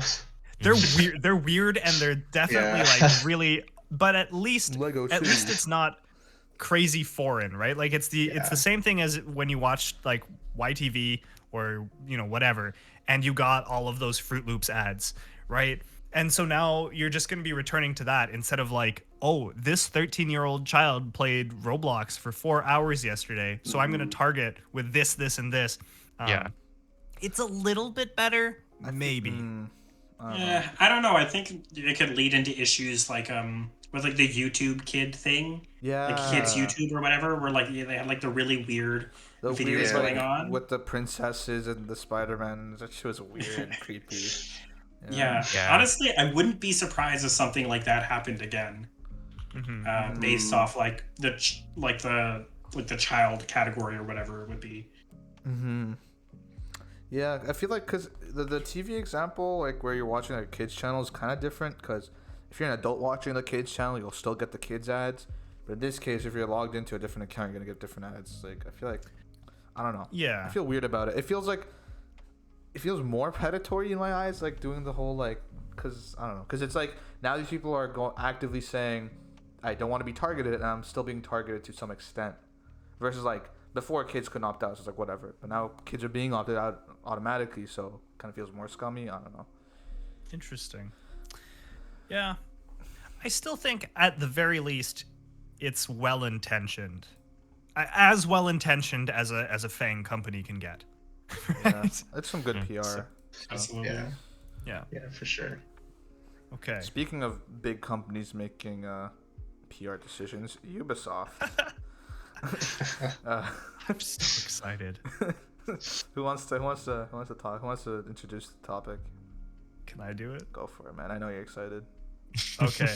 This one, I love this for a number of reasons. Now, so for those of you who are unaware, Ubisoft is one of the larger gaming companies that's really backing NFTs early. Now, we've talked about NFTs before, but this is an extra funny story because basically gamers en masse hate the idea of NFTs, right? They just despise them. Now, I sort of sit on the fence. I don't care, right? Like I like the discussion because it's interesting new technology to me, but that doesn't matter, right? The important part here is gamers were very, very vocal, and they said, Ubisoft, no, I don't want your NFTs. Don't put them in my games. I don't want them. And Ubisoft's response to that was, You're wrong. Players just don't get it. That's a quote. They just don't get it. That came from... Do not get it. You don't know what's good for you, man. Dude, it gets so much Cut better. Jeremy. So... Can you edit okay. it so that beam mot is a bit more to the top and the left, so it's like next to you? You can do that? That'd be great. Thanks, man. Yeah, I can try. I want everyone to see So- the game. Their strategic innovations lab VP apparently said, but what we at Ubisoft are seeing first is the end game. The end game is about giving players the opportunity to resell their items once they're finished with them or they're finished playing the game itself. So they're coming out with the very Apple mentality of we know what you want more than you know what you want. Which works when you're Apple. Because they make fantastic products. I despise them for a lot of things, but they make great products that people want. But NFTs? Are you sure about this one, guys? Like it feels like a bit of like they're shoehorning the NFT technology in there. Let's go. Like we already have a tool that when you're done with your skins on a market, you can sell them. It's called the CSGO skin market. Yeah. And it's ginormous. Mm-hmm. So it feels like they're really just trying to like, blockchain, we're so hip and trendy, you know. There's this new Yeah. keyword NFT. Yeah. You guys are gonna love this. Like, you know, Valve I did it do like get that 10 years vibe. ago. So, but they just didn't have to use NFTs for it. So I don't know. It feels like something you don't Wasn't need. Steam accepting Bitcoin for a while? Oh yeah. Yeah. For a long while too. I think it was like until like 2015 they stopped because the transaction costs were too expensive. Yeah. It's probably like a huge tax burden now too, that it's becoming more mainstream. And people There's just actually like hate laws stuff. now. The people hate stuff that's associated with the crypto, even if it's not bad Funny enough, completely off topic. People got really angry at the Mozilla Foundation for accepting crypto, not realizing that they've been accepting crypto since like 2012, and then they had to shut down it because everyone was getting pissed at them. Like, come on, man, they're just accepting crypto. It's a not for profit. It's the Mozilla Foundation. Just leave them alone. Yeah, they get like $10 a year anyway. Like, come on. Oh my gosh. But yeah, so okay, to come back to Ubisoft, it feels like they're shoehorning keywords into things, right? Like I completely agree. What? Look at Jeremy. He just fucking flipped it. Yeah, like He is a man's with opinions. Yes. I agree that I think they're definitely just shoehorning this in, and it feels like you remember when loot boxes were really starting off, and everyone Unfortunately. was like, keep your damn loot boxes out of my game. I don't want them, and they all went, nah, but it makes us so much money. This just feels like a revisit of that, where they're gonna say, well, we'll only put cosmetic items in NFTs. Don't worry about it, guys. Or we'll only put collectible trading cards in NFTs. And then just when you think you're safe, boom, the most overpowered gun in Call of Duty's in a loot box. That's how they get you. So I don't see this going in a positive route with Ubisoft. That's my take. It's called Ubisoft Quartz, right? For anybody wondering, like the technology. They advertised it a couple weeks ago, or months ago. They're like, yeah, Ubisoft Quartz. They're gonna give it a cool name to make it sound less like a shill for the keywords everyone likes to look at right now. Now it just sounds like you're one of those spiritual people who's like, my rock will heal me. It's like, okay, kid, sure. I Also sleep making- in a tent under a pyramid. We were It talking makes about me this. 10% more powerful in the mornings. Wow. Plus 10 luck, plus 20 strength. Funny thing is, Your though, stats are now an NFT. we talked about this before stream, and regardless of how much we shit on it, like, it's gonna stay. It's gonna make the money. People are gonna buy into it. Oh yeah. So even if it is a bad idea, everyone said no. It doesn't really matter at the end of the day. I'm expecting, like, in 10 years, like a 11-year-old is like crying and his mom's like yelling at him and she's like, can't you just sell it? And he's like, Mom, you don't understand, it's non-fungible. The gas fees are too high, Mom. Mom, it's a Tuesday. Everybody knows ETH gas fees are through the roof on Tuesdays. I love the tweet where it's like, oh my gosh, my wallet got hacked and my NFT got stolen, and the NFT is the guy's Twitter profile picture, and somebody replies to the tweet and is like, wow, this is so sad, but please delete the picture because you no longer own it. And they say like super seriously too, with a period at the end. Oh man. But yeah, to come back to Nosher's point, I as much as I disagree with the implementation of NFTs, like Ubisoft's choice here, it's gonna be wildly profitable. Like, Oh yeah. absurdly. Because they get to harvest the transaction fees. So I don't know how Steam's marketplace works. Do they get a cut? Yeah. They must. Yeah. get a- Oh yeah. It's a fat cut too. They get like a Yeah, there 30 you go. or something every time you post something. It's 30? 30% cut, I think. Oh my god, Yeah. that's I like think on the TF2 Apple's market, it's like 50%. Oh shit. For like the really? really expensive hats or something like that. Oh shit, yeah. oh my god. Oh yeah. They're making like big money. Oh yeah, okay. So right now, I remember this being. I swear it used to be 30% before, 50. Right now it's 5% for the transaction fees. But that's still a lot. You got to remember, there's like thousands, Yeah. maybe even a million transactions a day. Yeah, and Yeah. like CS, there's a couple Dota items that are like $5,000. There's a couple CS:GO skins that are like a fuck ton of money. So it's a lot of money. $5 grand, jeez. $5,000 Oh, yeah. for a skin. Yeah, but Oh, man. I don't Has see them effect. shying away from the opportunity to make that much money. Like Yeah. creating a marketplace for a game that is already producing you money. It's like you get this secondary income off of your game. Why would Yeah. a company not want that? That's I mean, like, Ubisoft already gives us things we don't want, like Assassin's Creed. You know? Assassin's Creed 2, phenomenal. That's it. Yeah, for real. Hey, okay, there's a couple. There's a couple good ones after. Okay. Yeah, I mean, there's like 40 of them. At least 3 of them have to be good. Black Flag was good. Syndicate was good. You know, I think they're kind of okay. I mean, okay, I shit on Assassin's Creed. I loved Assassin's Creed 2, and I played the Greek one. There is a Greek one? Yeah, Really? yeah. The new one. They There's did a like newer a one.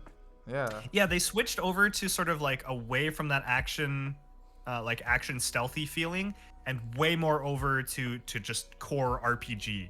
Right? There's like skill trees, and you can just not be an assassin. You can just beat people in the face. You can just walk up and just punch people, and they're like, in Assassin's Creed 1, if you did that, they're like, mission failed. We'll get them next time, boys. Like the full thing. But in this one, you can just walk up and start beating people, and they're like, that's a valid tactic in our RPG. So I don't know. It's just Creed now. Just give a little information. So the NFT that the name of it, it's called a digit. So it's your digit. So the each digit is released as part of an edition that is composed of an immutable number of items. No new digits will ever be added to an existing edition. So same thing with like everything else. There's collections, and there's an X amount of them. Every single digit features a serial number. This is displayed on the collectible. Only you have control of this digit. Each digit will also be tied to the player names. So it's basically just NFTs, but they're abstracting all the names and the terminology to make it not sound like an NFT. It's kind of funny. And each digit has a story. So yeah, okay, and sure. and they're you definitely are not going to part be automatically generated random bullcrap. And it's just like, oh, well, here's that same outfit in green. Like, okay, cool. What was the story here? I saw it, and I really wanted it. That's the entire story. All these transactions will take place on the authorized third-party marketplaces Rarible.com or Object.com, not on So Ubisoft. who's investing in these? That is a good question. I've never Are we heard of buying these some? websites. So Object.com is the largest NFT marketplace, apparently, according to their website title. Oh, shit, there's I'm already pretty stuff sure that's on here. OpenSea. Yeah, but Yeah, I I've feel like heard of every. OpenSea. I feel like I've never heard of the other one. everyone's heard of OpenSea, Yeah. but Or like, OpenSea, yeah. Object. So OpenSea's on the ETH blockchain. It's probably like some like asterisk beside it, and it's like on such and such blockchain. Oh, there's already skins on here for 8XTZ, 14X. How much? What's an XTZ? What is that? What currency is that? I've never heard of XTZ. Yeah, I never heard of it. Oh yeah, there's like. Tracking open coin marketplace real Here, I'm quick. gonna throw it in. Oh, it's Tezos. Okay, I know Tezos. Well, there you go. I'm That's not big into crypto, so I do not know Tezos. That's the Yeah, me currency. neither. Just Wow. insert some think other I've heard of it. currency. It's a next level symbol that they use for that currency too. That's crazy. See some crazy symbol. Wow, that's crazy. Okay, well, All right. yeah. Yeah. So, I think in summary, Kinda it's not weird. going to be good for gamers, but it's going to be really profitable for corporations, and that's what matters. Yes. Yeah. Yeah. Good Just job, like loot Ubisoft. boxes. But I mean, I feel like loot boxes had a peak, and then they've sort of come down where it's like, okay, they're in games, they're heavy in mobile games, but they've faded out of a lot of PC games. Now it's or all have skins become and microtransactions and battle passes now, right? Battle Pass is huge. Which battle pass, Yeah. honestly, I think are great. I think it's a great thing. yeah. It's like, yeah, you play this game more than regular. You want the skins, but each skin is really expensive. Just get this little pass. And you spend time playing the game, you get some cool rewards. I think and they're usually always like $10 or 15, which is I think reasonable. Yeah. I'm okay with battle passes. Way better than loot What was boxes. Yeah. Yeah. Honestly. What was that game Especially that if you're came out playing a recently? lot. Mm-hmm. There was a game that came out recently that had a really expensive battle pass. Was it Battlefield? You know, Battlefield cut a lot There's of a lot flack, of so I things. wouldn't Yeah. be There's a lot of surprised. things with battle passes. There's a lot of things wrong with that game. Battlefield has a battle pass that costs price $10 for Battlefield. I don't know, Okay, so it probably wasn't that good. but Battlefield thinking of has some like game where 100 the- other things wrong with it, so don't worry. There is some game where like the battle pass was just as expensive as the game. It was like 40 or 50 bucks. And it was, Oh, I think I know what you're talking about. I just googled I didn't the hear about most that one. expensive battle pass, so let's I've heard. see. I've heard that there is a game that has a really extensive battle pass. It's one of the more niche games. Fuck, what is it? Is it Genshin? Dude, It must Genshin's be. already the biggest gacha game of all. Is it? Yeah. It must be. They're like Genshin whales that have easily dropped 8K on loot boxes. Like, it's What? Yeah, I can't wait till they turn those into NFTs somehow. Think Now of you the can prove profitability. that you spent so much money on a loot box. So exciting. Why would you want to admit to that? Those websites definitely don't sound like scams. Yeah, those like Huge the flex. two marketplaces that Ubisoft is using kind of sound sus, but yeah. I'm not looking forward to the day where they come out with like loot boxes full of NFTs. Wow, that just sounds Oh, like gosh. the dystopian marriage It's of an- two extremely profitable It's things. an NFT of a loot box that has NFTs in it. That's big brain. Dude, careful, Wow. man. Ubisoft's gonna call you. They're gonna be like, "We need to hire I'm you." gonna get It's gonna hired. be so bad. They're Innovation. gonna have like a loot box, and then there's gonna be like keys, but the keys are also NFTs. And then you and have it's to gonna be like marry the way two. too deep. I'm gonna on my interview. I'm gonna suggest the idea. See if they think. Yeah. All right. So speaking of a lot of money, this is Sony response to Microsoft. Who wants to? I'll take Not it. sure. You deliver this. Yeah. Sure. So Give it to us. everyone knows that Microsoft has been going around eating everything it can, buying literally everything, buying Bethesda, buying Activision Blizzard, buying fucking everything, buying like I don't know, I don't know, probably buying everything at this point. So Sony finally responded, a bit late, I'll be honest, Sony, but you know, you do you. Sony bought Bungie for only 3.6 billion, which I guess Disappointing. compared to Bungie has like Destiny. That's, Yeah. What else do they make? Destiny 2. They don't even have Halo anymore. Destiny 2. Yeah. They have Destiny 2. oh, true. My bad. Wow. And yeah, so that's the first thing they did. For comparison, the last acquisition Microsoft did was for $69 billion. So comparatively, you know, not as impressive. I guess good job, Bungie. Like, you know, I guess the CEO of Bungie is going to be kind of rich now, so good job on him. The other thing Sony's done is they partnered with Discord recently.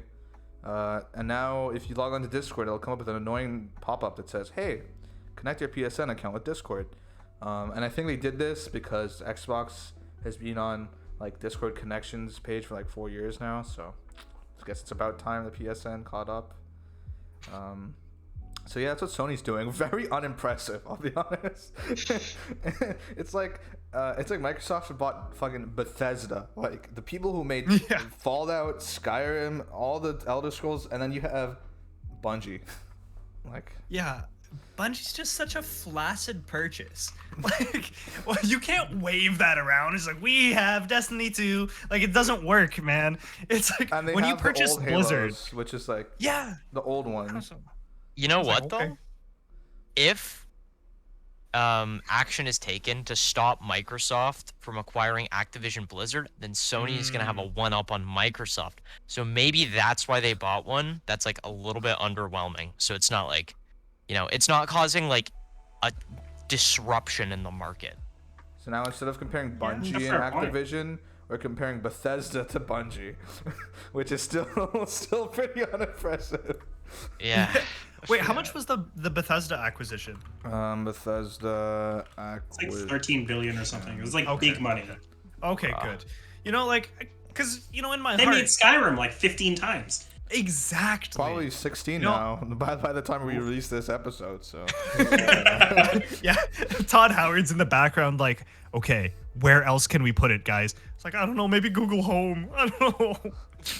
I got Skyrim on my TI-84. What the fuck? they did the Alexa thing. They made like a text-based adventure Skyrim game for Alexa like years ago. Yeah. Oh my god. I never heard of this. Wait, can we put Skyrim on the blockchain? How does that work? NFT, Yeah, Skyrim as a smart contract. all the The houses. copy that you buy is an NFT. Think about it. You can provably own this object. Oh my gosh. It's like a receipt at a store, but it's on the blockchain. Yeah. I can't, I lose all of my receipts, but am I going to lose my wallet password? Probably. Probably. Oh my gosh. But yeah, okay. Like comparing Bungie with their one decent IP is like, well, also Halo, but from before. but not really. 343 owns Halo, Yeah, I guess. right? And that's already that's bought and sold. So we've And got also, like, Master Chief Collection is already out.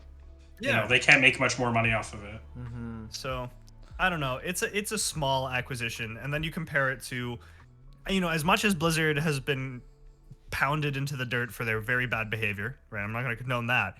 They still have a host of cult classics, right? As soon Microsoft's going to walk in, they're going to make an announcement about how they're washing the slate clean. They're going to fire a bunch of people. They're going to say, public announcement, we are reforming the company culture at Activision Blizzard. And then a month's going to go by, and then they're going to be like, StarCraft 3, Diablo 4, New World of Warcraft expansion, just boom, boom, boom. And those games, maybe they'll bring Hearthstone back to life, right? Like those games are so important to gaming culture.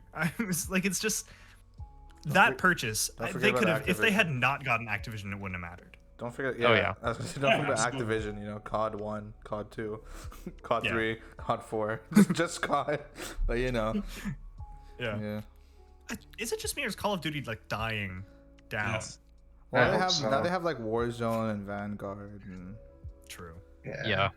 the new one. This one It's every not like the 2 same days. though. Yeah, that's fair. Yeah. It's not the same. Yeah, I played a lot when I was a kid, and I Same. tried to play the most recent ones, and either I'm different or the game is just, I don't know. Skill-based matchmaking is probably a good thing, but I miss the days when I could just be in the top 10% of players, and that meant that in every lobby I could just shit on everyone. So... And I forget like Smurfs and stuff. Like what? Come on, man. yeah, that sucks. How are you gonna make a Smurf for an $80 game? Exactly. Yeah.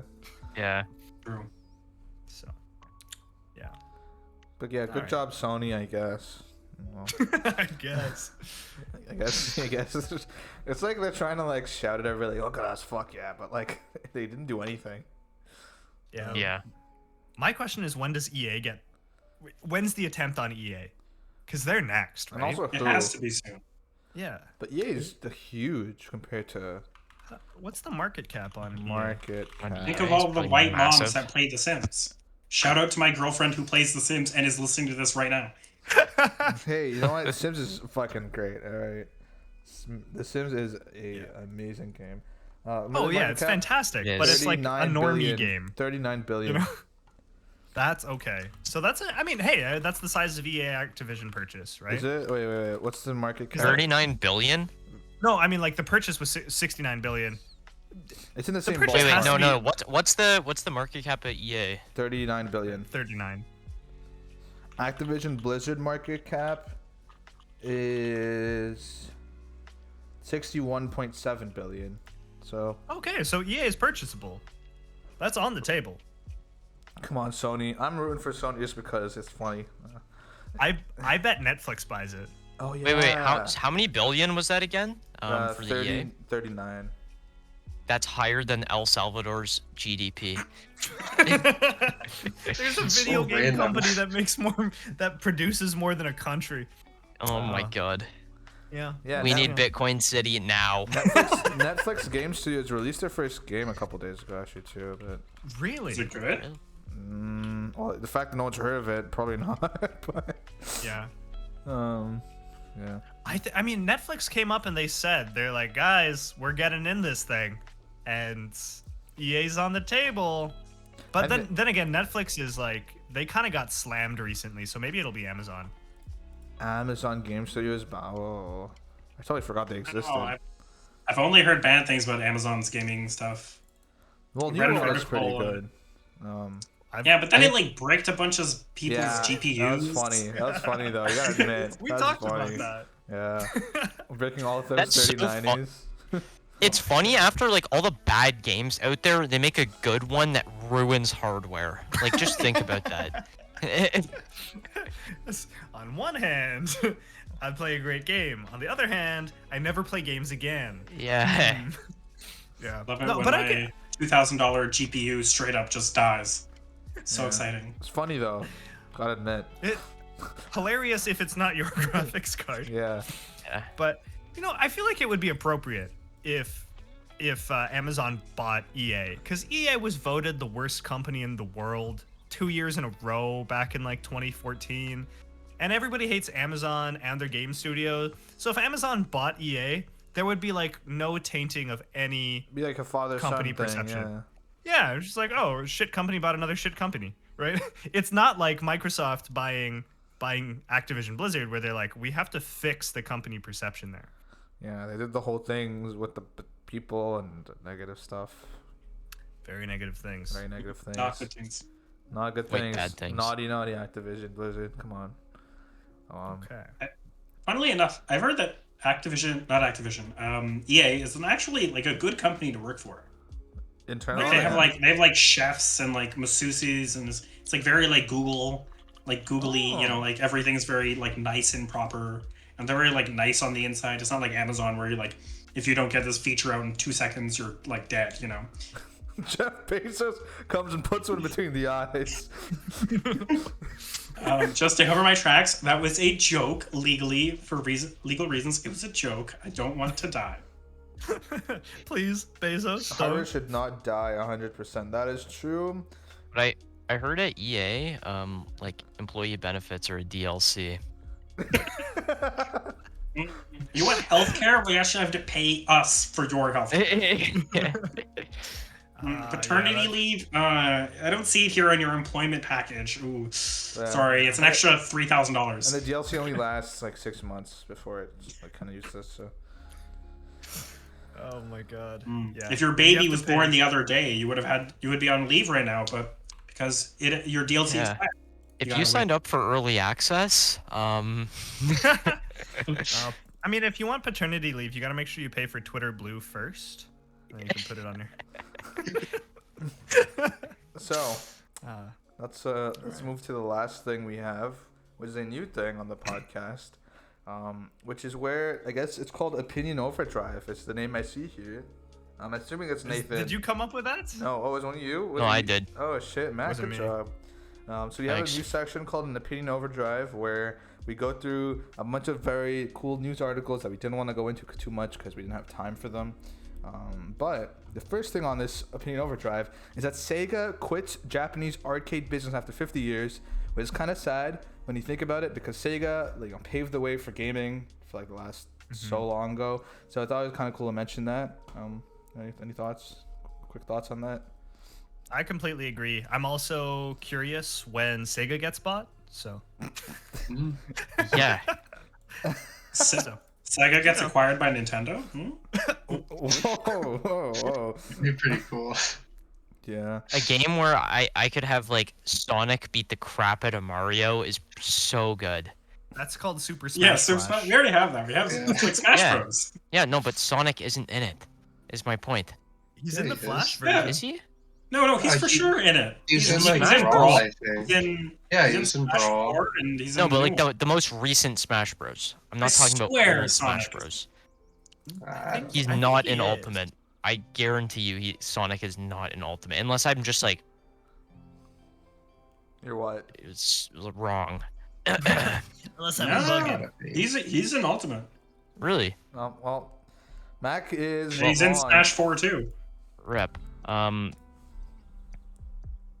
But okay. Maybe a dedicated game. I Where just it's want just Mario Sonic and Mario fighting. Mario has to save the princess from. Mario has to save the princess from Sonic. No, I Mario just has to want save Sonic. Sonic from the princess. Oh shit. Let's Now there's the spice flip it I up a want. bit.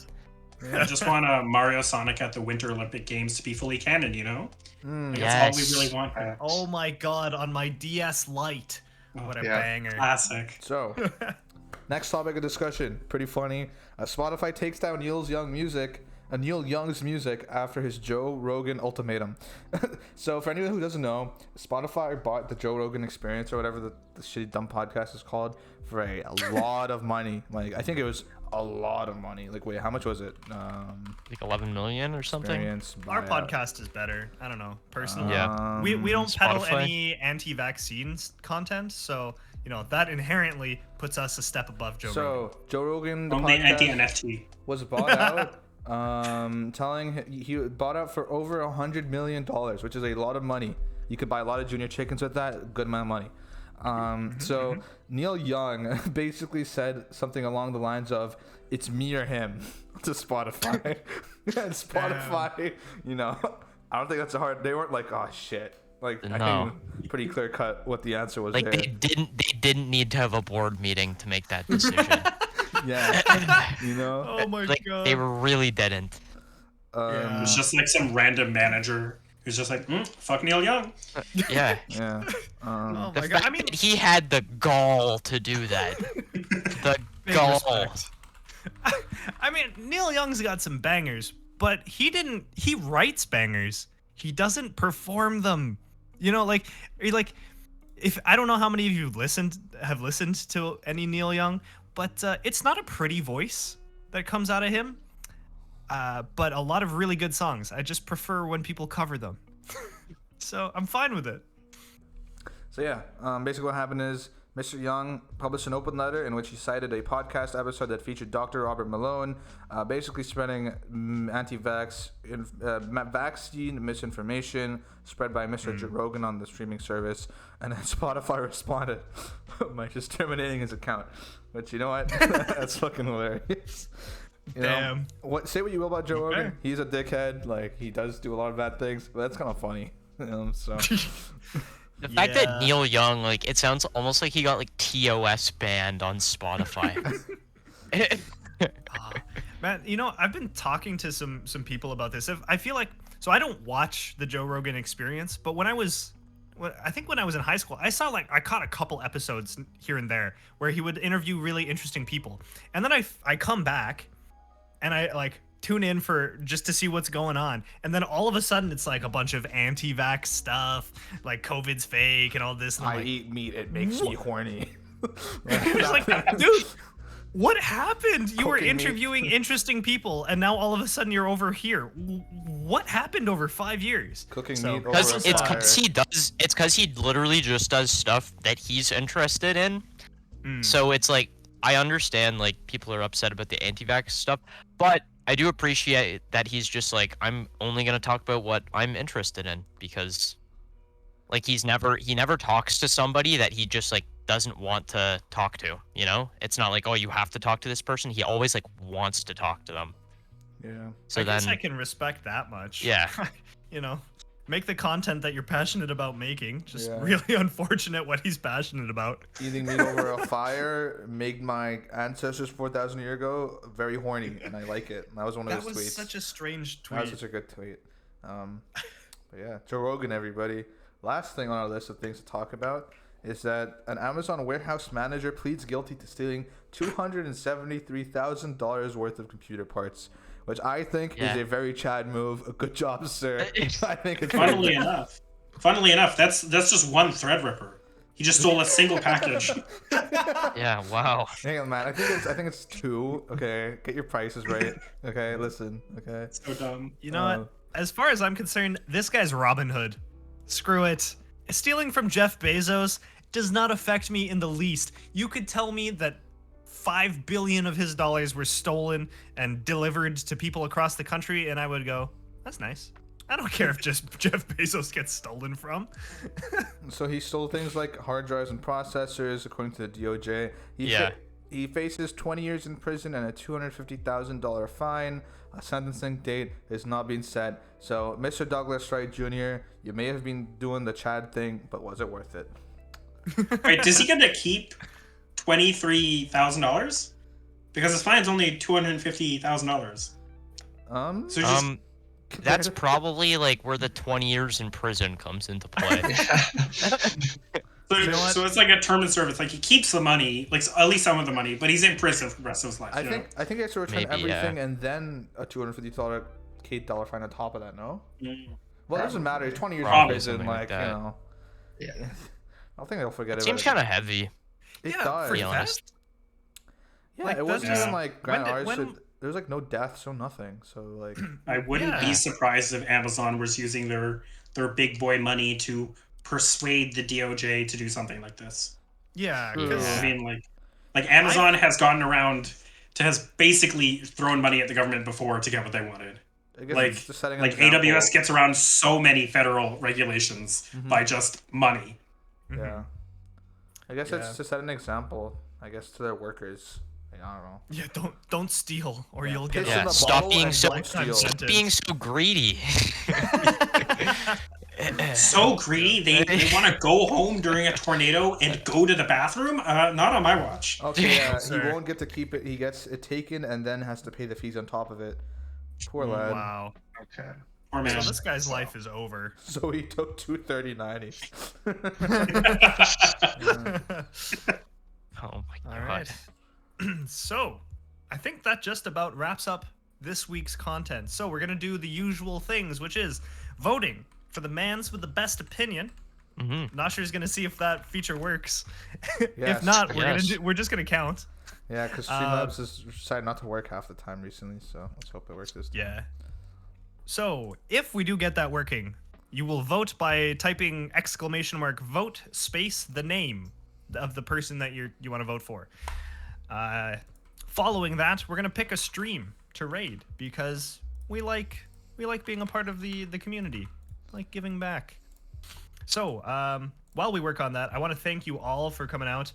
This has been one of our most fun, most engaging streams. Like the chat's Yeah. been popping off.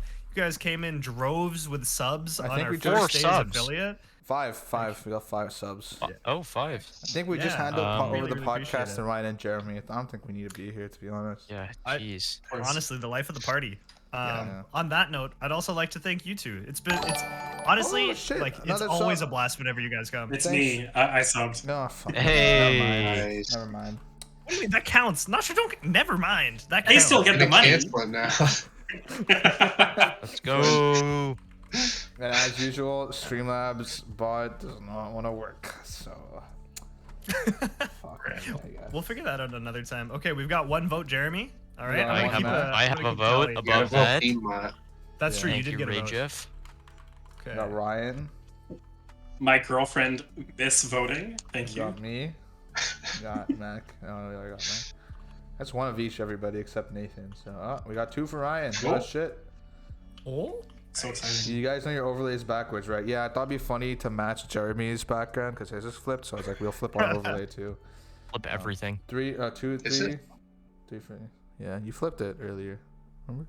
Oh, I thought it was the wrong way. Oh, So that's the I right thought way. you were doing it to be funny. Oh shit, never mind. No. Okay. Let me- Mustache man.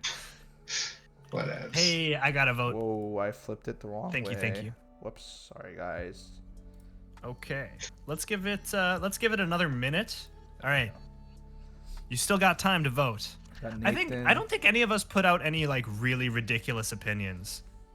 There was Other- nothing yeah. standout like we've had in the past. Other than Mac not knowing that Sonic is in Smash. Well, Disappointing. there was Mac not knowing Sonic's in Smash. What else did we have? That's it. Ryan hates Delta hacks. yeah, yeah. Sorry for not knowing the But gaming lore. Pardon me. Mustache man. Been too busy studying computer science and not brushing up on my gaming lore. Whoopsie daisy. You clearly don't have a your gaming lore priorities out of game? order. Yeah, so You guys don't have a gaming lore course? Like it's lore required course? at Windsor, you in know. first Third year year, students. I shit you not. In first year, I took a course called Skyrim and the Middle Ages. I'm not shitting you. You can ML 103 Laurier, look it up. Very good course. Okay, time to transfer to Laurier. Okay. That's awesome. Okay. I'm sold. I think, Okay, I think we can call that a voting period. Who likes Yeah? counting? I think Ryan won that. I got them. Yeah, Ryan wins with 2 votes. Yay. Good Hell team. yeah. Amazing. All right. Okay. Who are we rating? We should make a roll on the Discord for whoever is the mans with the best opinion for that week. Yeah. The best opinion. I would man. like that role. Okay. You could easily do. I feel like you could do that through like a bot too.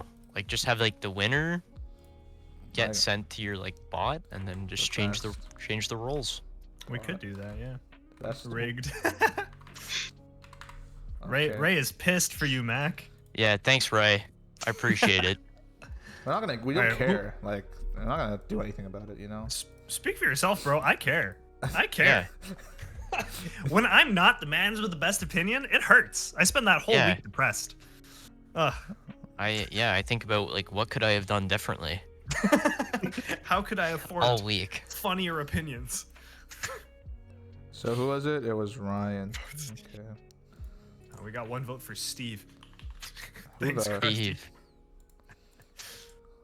All right. So who are we rating? What's the deal? That's a good But question. chickens with opinions. Chickens with Still opinions We did alive. this again. last week, didn't we? Yeah, we did. Yeah, we did. Yeah. Is there another programming conference going on right now that we can rate?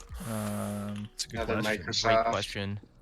We did one for like Microsoft once, and the guy didn't even notice us. It was Yeah, from that was This was sad. VS Code. pre-recorded or something, wasn't it? I don't know. It that was VS like Code? .NET, Oh, Yeah. .NET. Yeah, It was it like- was .NET. It and there was like almost no one there, Mhm. and it was just Yeah. like some guy like really late at night in some city, just like. I feel by like it was himself. pre-recorded. There's no way, like, because it was late at night. I don't know. I don't know. It's a lot of time zones going on. Conspiracy theory. How do you Let's browse? see. What the fuck? How do you browse categories? There's a guy with 4 viewers right now that is building software as a service with Python and Django. Toss me the username in chat. In private chat. Okay, 1 sec. Yeah. But yeah, thanks for the subs. They seem interesting. Before you guys leave, if you guys do have Amazon Prime, feel free to connect Amazon Prime Yeah, with your free to Twitch sub. account and give us a free sub. I like doing this. It's really funny. Hmm. The shameless plug. I Yeah, respect it's it. funny. It makes me feel good. But yeah. Also, respect to Nathan for powering through his COVID symptoms to be For here. real. Big Yeah. respect. Thank you. Yeah, I can feel I'm getting real tired. Yeah. COVID really took a But, big L there today with Nathan. So fuck We COVID. are But yeah. rating M. Blayman. Okay. Nice. Do this. And I think that's it. All right. Thanks for watching. Make sure to Prime sub and yeah. All right, catch you next time. Take it easy. Bye. Thank you. Bye bye. And then.